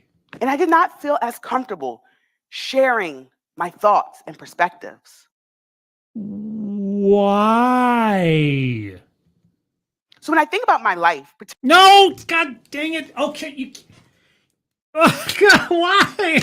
You can't bring this stuff up and not pay it off with an explanation. It just does not work. It just simply does not work. Argumentative non sequitur, left, right, center, and sideways, all over the place. Bringing all these things up and they never pay off. No. No, no, no. particularly my educational experiences, I often wonder, would I be as comfortable using my voice for justice as I am now if I did not attend a historically Black university for undergrad and my school psychology graduate training? Would I be Okay, well, if it wasn't already clear, yes, she hates white people or anybody who's not Black, I suppose. So circling white supremacy, at least by implication, on the board. You have to wonder. Well, if you have to wonder, then don't you have to allow for the possibility that you would have had the same or similar experience at another college? If you do not know what would have happened, then why do you assume you wouldn't? That's a little bit closed-minded, don't you think? But okay, I really hope she tells us what was explicitly the differential in those times and places where you didn't feel like you could speak up. You didn't feel like you could share your thoughts. graduate training? All right, let me back up a little bit. Pardon me. Comfortable using my voice for justice as I am now if I did not attend a historically Black university for undergrad and my school psychology graduate training? Right. Okay. You don't know. You have to wonder. Yeah. On what basis? Would I be able to practice in a way that was bound to liberation as I do now? I don't know. And neither do you, because you didn't do anything other than what you have done. So how can you turn an unknown into some sideways accusation or assumption of oppression that you didn't actually experience? I honestly don't think so. You honestly don't think so. Why? Well, now you have to explain why. And then the second thing I want you to No, again, no. You have to back up these claims with some kind of evidence. You have to complete the thought. That's not how this works. If you mean to make a persuasive argument, even one that I ultimately don't agree with, you have to follow up these things, these claims, these points, with something other than blank space. It just doesn't work that way. And then the second thing I want you to remember is Right. maintaining your own visibility as educators. And what does that mean? I'm not even sure you explained explicitly what happened with the whole visibility of the students. But okay. We should always remain visible as educators. Well, given the fact that I don't have the genetic ability to become invisible. Oh, wait, we're not talking about actual invisibility. Why do you keep using that word? If that's not what you mean, why do you keep using that word? As educators, we know representation is important in schooling. No, we don't know that. We are told that over and over and over again. We don't know that. But you also need to know who you are. Oh, really? Who I am matters now? I thought it was about representation. As I mentioned, I had a journey that I had to explore my identity. Oh, and you're so unique in that experience. the complexity of my identity. You're so complex. So it's a Rubik's Cube, everybody. Her identity is one Gordian knot. You can't solve it. Just that complex. How it differed from everyone else around me. Oh, yeah. I mean, and obviously my identity doesn't differ from anyone else around me. It's exact same. How I operate, how I think, how I behaved growing up and so on. It was completely in line with everybody else around me. It just, homogeny. It's the greatest kind of genie that I can think of. Even the people in my family. Oh, yeah. Oh, you were even different from the people in your family. Oh, my God. And how my identity is probably shared by some of my students. No, it's not. No, it's not. Unless you're going to reduce identity down to a very small series of aesthetic qualities. That's about it. That's about as close as you're going to come to. And if you want to start reducing people down to a small number of aesthetic qualities or non-determinative factors of character, sure, you can relate to everybody except those that you don't want to. We also have to acknowledge our own biases. Oh, really? Okay, proceed. What are yours? We know biases show up in school. Yeah, okay. And how do they show up in you? And create harmful educational environments for our students. Okay, so which are yours and how have you harmed your students? Are we looking at that? I don't know. Why don't you be the change you want to see and tell us about your own? Are we examining that? I don't know. Tell us about your own. Are we making sure that that isn't showing up in class? And if it is, we've done the work to change those biases? I don't know. How about you tell us of your own struggles with bias? That's a critical component of the work we need to do. Okay. And how much of this work have you done? And what were the results?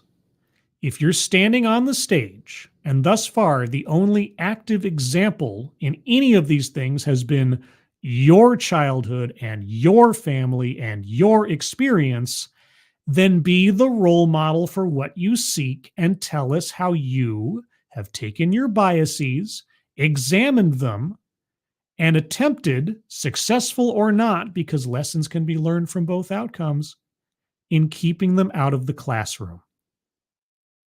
You must be able to practice what you are preaching here and have done so, correct? No. And so I want us to think again, one more time. This is the last time about. Oh, thank God. This is the last time I have to think again. Boy, oh boy. I've saved myself so much trouble by coming to this talk. I tell you what. Now I don't have to think anymore. Oh boy. Again, one more time. This is the last time about little Mauli.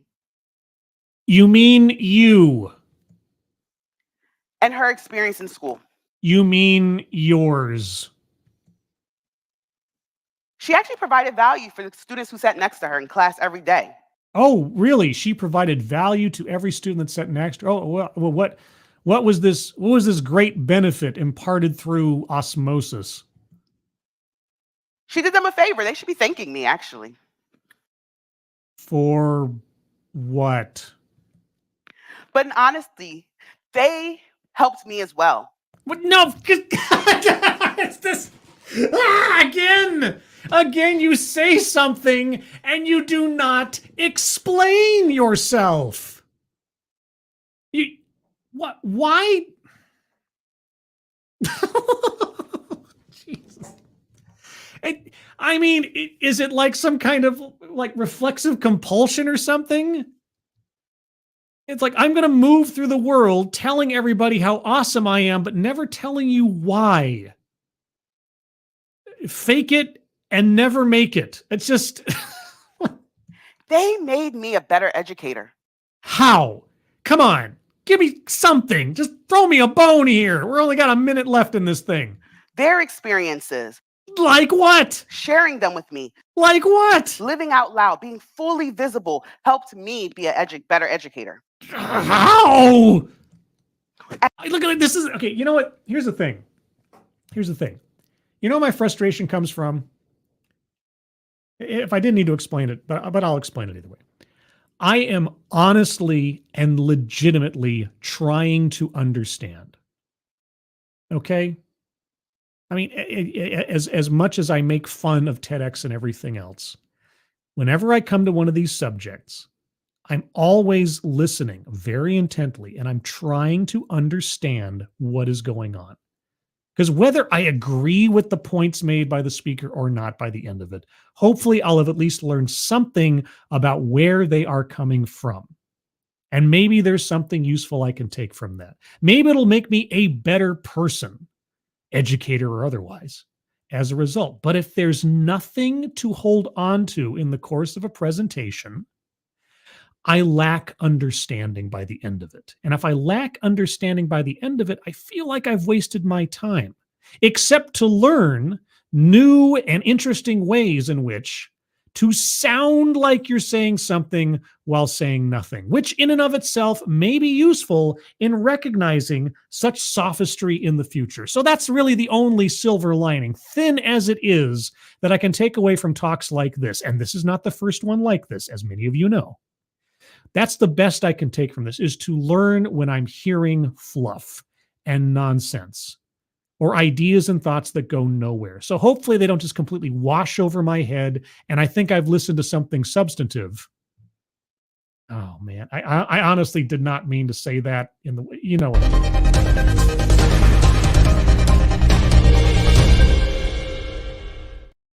Irate bear. Anyway, that's really all I can take from a talk like this. Is learning how to give a non-talk. This is a non-talk. This is a non-presentation, non-tization. Either way, that's what this is. Unless she's got some 11th hour, last minute, amazing set of explanations for what she's talking about, that's all I can take from this. Is that our speaker has chosen, for reasons I cannot fathom, to effectively tell us nothing, but to make us think that she's telling us something. So, out loud, being fully visible helped me be a better educator. How? As we ate lunch. With the wrong hands. As we shared stories, and we had conversations, as we learned together. Like, what did you learn? Tell us one thing you learned from your non-West African heritage peers that you still value and took with you. Tell me something you learned from someone who doesn't look like you that you still find valuable. I mean, if you really want to talk about learning from cross purposes and mixing cultures and this, that, and the other, could you at least give us an example? One before this is over with? We all learn from one another. What did they learn from you? What did you learn from them? You've said this in 7 different ways now in the last minute. And so I want us to remember that it is important for us to welcome our students into our classrooms. Unless they don't look like us, because obviously I couldn't feel comfortable being my full self if I wasn't surrounded by people who looked like me. I mean, she didn't say that explicitly, but... And their full selves and the legacy that lives within them. Are you going to ignore or discount people on the basis of their race by any chance? Because it sure sounded like you were a minute ago. So if your students show up and they don't look the part that you appreciate, what do you think about them? What do you value them on the scale of how much educational attention you should give them? I have to ask that because you frame this around race the entire time, specifically your own. But it's also important to remember we should show up all of the time. Well, you won't get a paycheck elsewise. I am grateful for the experiences I've had, having a mother who modeled showing up and showing out. Even though you didn't take her advice when encountering or dealing with that other kid, but okay. Taking up space. Taking up space. You know, just that notion alone, it sounds like wasting time. Simply taking up space is a completely unproductive sentiment. I don't know if people who use that as some sort of like badge of honor understand the connotation. Taking up space. For the longest time, I had a couch in my apartment that I didn't use. It just sat there because I have an apartment, but I'm the only one living in it. And so there's only so many places I can sit. And unfortunately, the configuration of my living room, I had the TV in one corner, I had one little love seat thing on one side and a couch on the other. And of course, I never sat on the couch because I was always sitting on the love seat to watch TV. And so the couch was just taking up space. It was irrelevant, redundant, unnecessary. So I always I took up space, and? Using your voice. Yeah, using it to do what accomplishments have you made? What achievements have you arrived at, or what changes have you created with your voice that are relevant to this conversation? I know I'm asking, I won't get a response, but still. Unapologetically. What if you say something wrong? The second grader said something with her voice to you, and she was unapologetic, apparently. Does that make her a formidable individual? Because with that lesson and her teaching me the importance of my visibility, which we still haven't defined in a reasonable degree, my visibility will be a legacy. I don't even know why I bother. And I will use that visibility to disrupt harming in schooling. What harming in schooling? And another little girl will see that, and she will take the torch towards educational justice. And no examples of which have you provided? She will be the one who leads us to a better world. As compared to where we are now, how? And so I want us to think about our actions. Could you specify some of yours? Our voice. Uh-huh. Our presence. Uh-huh. All of that is igniting a torch to change. Change what? All of that is moving us towards a better world. How? And so I have a question for you all. You have a question for me? Could you answer some of mine? What legacy will you ignite starting today? Thank you. What legacy will I ignite starting today? And listen to that tepid response. And that you can just barely see, not much of an auditorium full there, but whatever. Okay, what legacy will I ignite starting today? Boy, oh boy, that is a deep question. That's a deep question. Okay, here's the legacy I hope to ignite starting today. The same kind of legacy I hope I've ignited or sparked or whatever the hell you want to call it over the last several years. Listen to what people who comport themselves to be in positions of authority say. Really listen. Listen for what is said and listen for what is not said, and evaluate what they have to say and its usefulness on its own merits. If I had no image of this speaker, I would come to the same questions and conclusions because her appearance is irrelevant. It's what her ideas are. It's what she has to say. You argue the point and not the person. So in this instance, I have no knowledge of this individual's life. I don't know what kind of person she is outside of this stage. All I've got is what she presents to us in this moment, in this event. And what I was presented with was a lot of lines leading off to no conclusion. And so ultimately, I have to assess this presentation as useless. Now, maybe she had all the examples in the world. Maybe she had a completely different presentation she could have given that would have answered these questions or felt more fulfilling or informative. But she didn't give that. She gave us a bunch of nothing. It was a choice that she made to give us a bunch of nothing. And so I can only evaluate it on its own merits. And on its own merits, it was lacking. And so, do I come to some conclusions or make some assessment of the speaker herself as a result of that? Invariably, because this was her talk. This was her chance to say what she had to say. And this was the best she could do inside of 15 minutes. So, There you go. Unimpeded, not suppressed, not made invisible by anybody. She had the entire stage to herself, and this is what we got. So, if this is at all exemplative of her educational prowess, I can only imagine, because I can only imagine, what benefit she is bringing to school children. Anyway, Faustonia, holy cats, thank you so much. Appreciate it very much. Hi, Ascribe. Hope your migraine gets better. On the bright side, maybe listening to this lady prattle on is displacing your pain. Well, the migraine, thankfully, is passed. It had basically passed by the time I started this stream. I was, as I explained earlier, maybe you weren't here for it. There's a kind of euphoria, a kind of energy that falls upon me after a migraine has gone away. I think it's the excess endorphins of my body fighting back against the pain. And that's what woke me up at 2 a.m. or had me really awake at 2 a.m. and caused me to want to do something with all this extra energy. And so here I am. So yes, in a way, TEDx has allowed me some catharsis, some letting loose of this extra energy.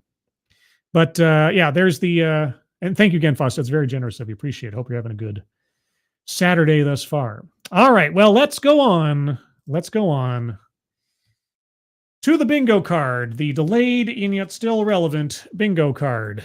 Is that all lined up? Well, that's lined up perfectly. Good for me and good for you. And there we go. Whoops, sorry. No, there we go. There's the bingo card as I have it right now. I'm going to go over it one more time by myself, and then I will take arguments for squares to be circled from everybody else here. All right, diversity, equity, and inclusion. She's talking about educational justice. She talked about taking in other people's ideas. She talked about representation. She talked about HBCUs. She talked about visibility, standing in her resilience. If not in explicit nature, there were plenty of sentiments here that align quite perfectly with the whole DEI ethos. And so, that being the case, if I find the right button here, where's the button? There's a button. Bingo. What? Of course!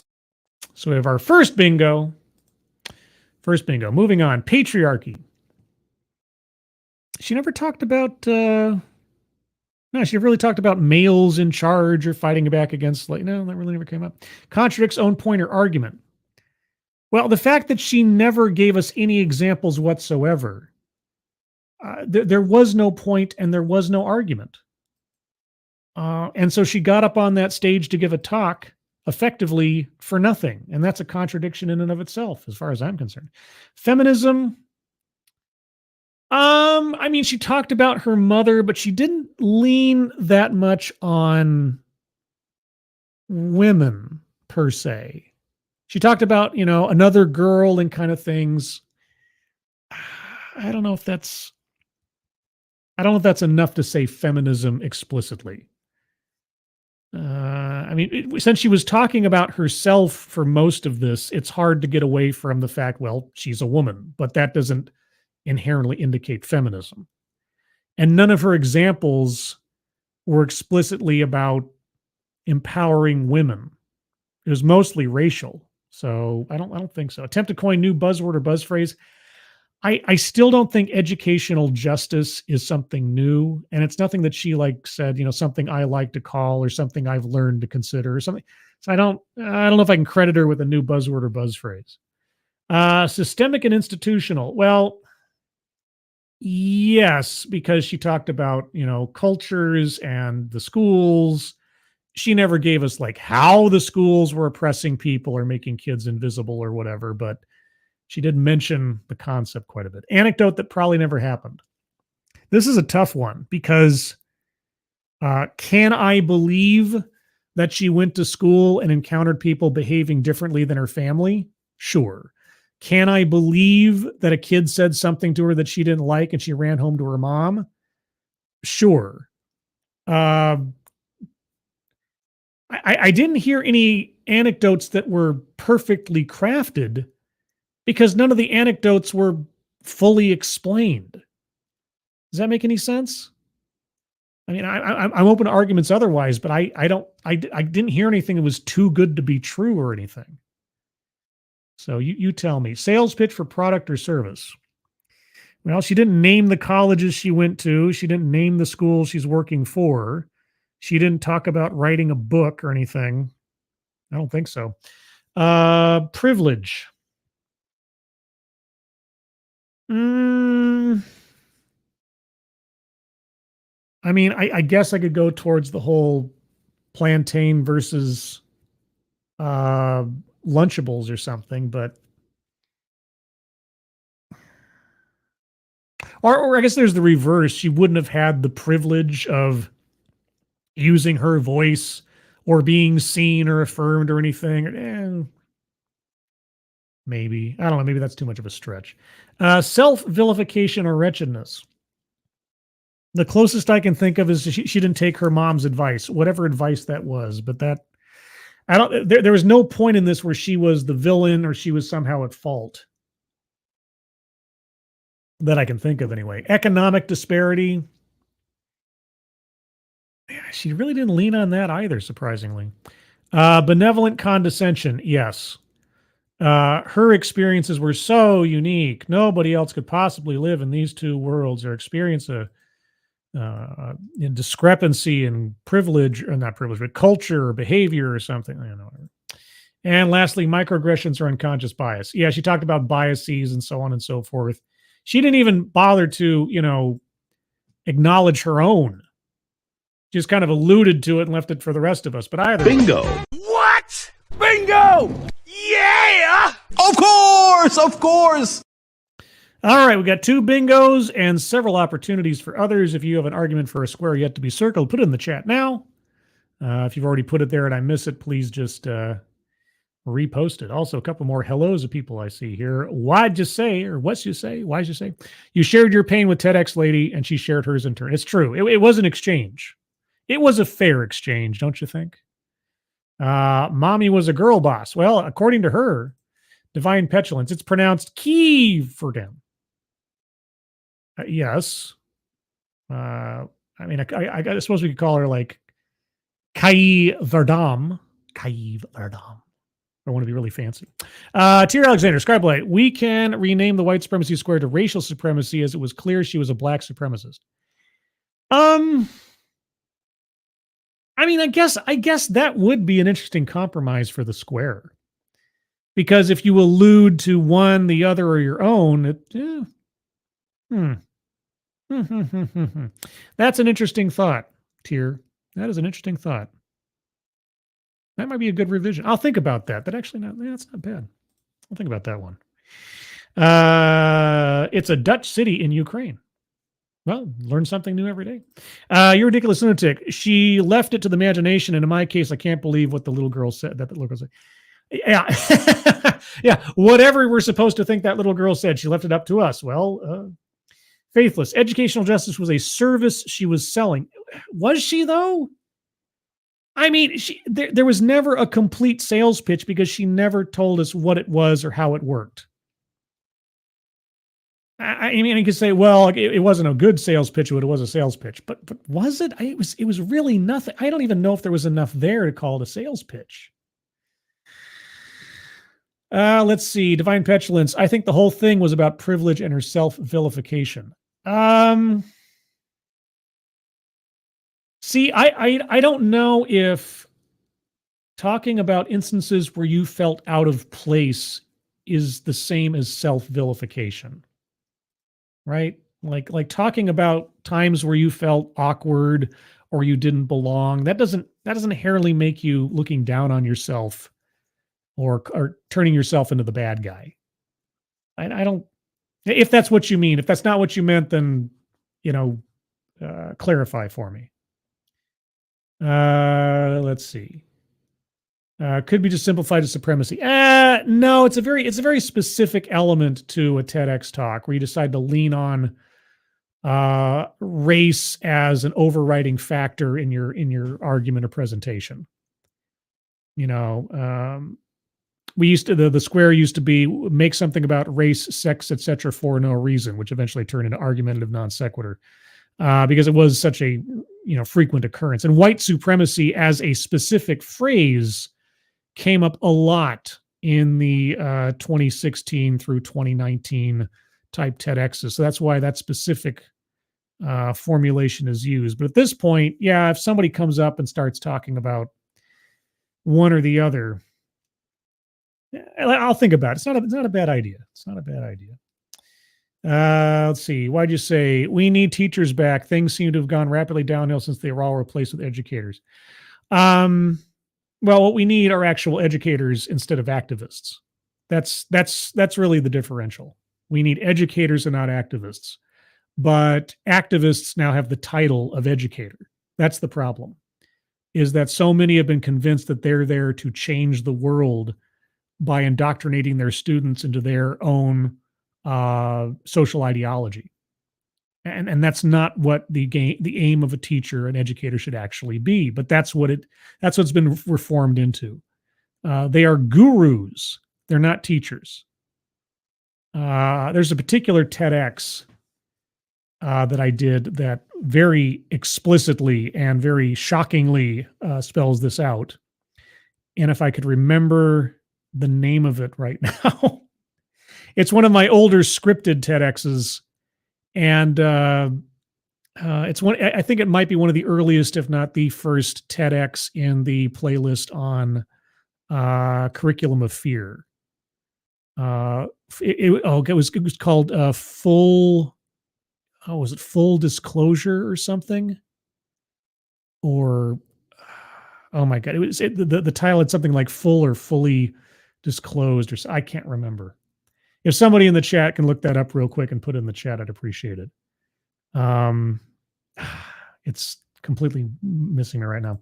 Kiefer Dams, don't give yourself another migraine trying to think of it. Yeah, well, I don't like to leave loose ends. Unlike our speaker, if I bring something up, I'd like to at least, finish it. Let's see. Faithless, Full Metal Dust Jacket. Yeah, not really. Close. Not quite. Here, actually, give me a moment. I will find it. I don't want to leave that hanging. I don't want to leave a hanging Chad on my show here. So I am going to find that. Pardon me a moment. I just need to look through some things. In the meantime, I'll just kind of babble incoherently to fill up space, because if there's one lesson you need to learn about broadcasting, is, as much as possible, avoid dead air. Do not allow dead air to persist. Always has to be something said. Always has to be something going on. All right. So looking at the Curriculum of Fear playlist, trying to find that one thing, and it's not popping up. Oh my gosh. It was there before and now it's gone, or I just have missed it. Let's see. Let's go through these real quick. Seeing is believing, genuine invisible, dodging the question, walk of shame, perilous pedagogy, porcelain paranoias. Well, I had a lot of great names back then. Preschool, wrong answer. Full integration. That's what it was. Full integration. I'll put a copy of this in the chat. That's what it was. Took me a second. So yeah, if you're listening to this in the future and you don't see the chat clearly, look up on my channel, Full Integration, and you will find a very, very disturbing TEDx. Actually, it might be a TED Talk. Is it a TEDx or a TED Talk? It is. Hold on here. I will find a still. It's a TEDx. Okay, it was a TEDx, but still. It perfectly, as far as I'm concerned, exemplifies the activist as teacher and the absolute negligence in thinking that can overtake you if you're an activist with the title of educator. Shady Grin, top of the morning to you, Scribe. Hope you are wellish. I'm better than I was. I'm better than I was. FK Travels, there you go. Full integration, the Gestalt being of oneness. Well, oneness of thinking and mindfulness. Just all I can say is watch it. It's about like 20 minutes long or something. It's a few years old now, but really it is at the core of what is wrong in most of the educational systems in our country today and elsewise. It's this position that people now have and believe is the correct way to go, where educators Oh, I suddenly hear my alarm going off telling me to wake up. If I don't go get it, it won't stop. Once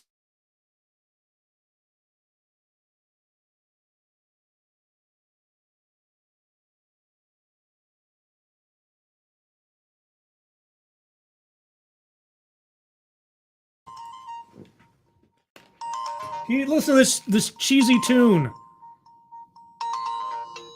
If I don't stop it, that happy, cheery little tune just won't stop, and it just anyway. Yeah, so now I'm supposed to be awake. Well, yeah, it's 5 a.m. and my alarm goes off, and hey, I'm awake, which means I can start my day.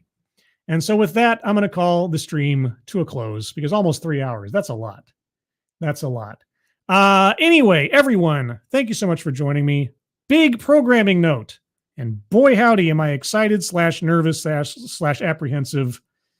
Tonight on this channel at 5 p.m. Pacific, 8 p.m. Eastern Time, 7 p.m. Central Time, Living on Borrowed Crime. Featuring, scheduled to appear, Dave's Lemonade, Misery Machine, and True Red Crime, amongst potentially others. It's going to be a full house, guys. I have no doubt. I'm not quite sure I'm going to handle it, but I'm going to do my best. So if you have somebody who's interested in true crime content on YouTube, or if you yourself are a fan of true crime, tonight might be the night you want to watch and listen and participate and ask questions as things proceed, because it might be a very big show, unintentionally. But I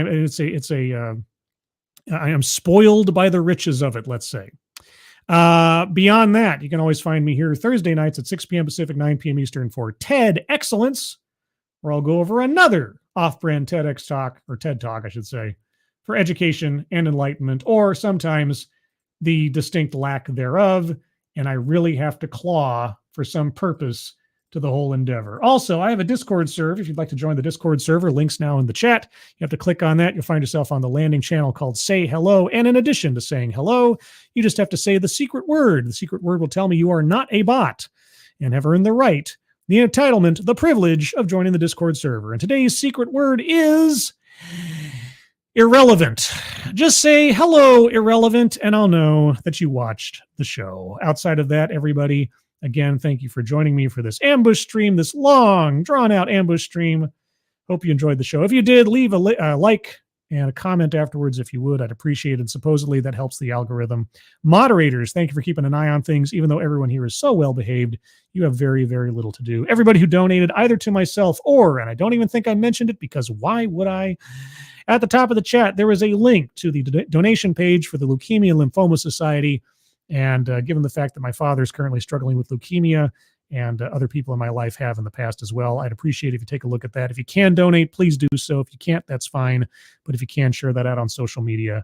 That would be appreciated as well. Everyone, hope you enjoy the rest of your Saturday. Hope to see you tonight on Living on Borrowed Crime.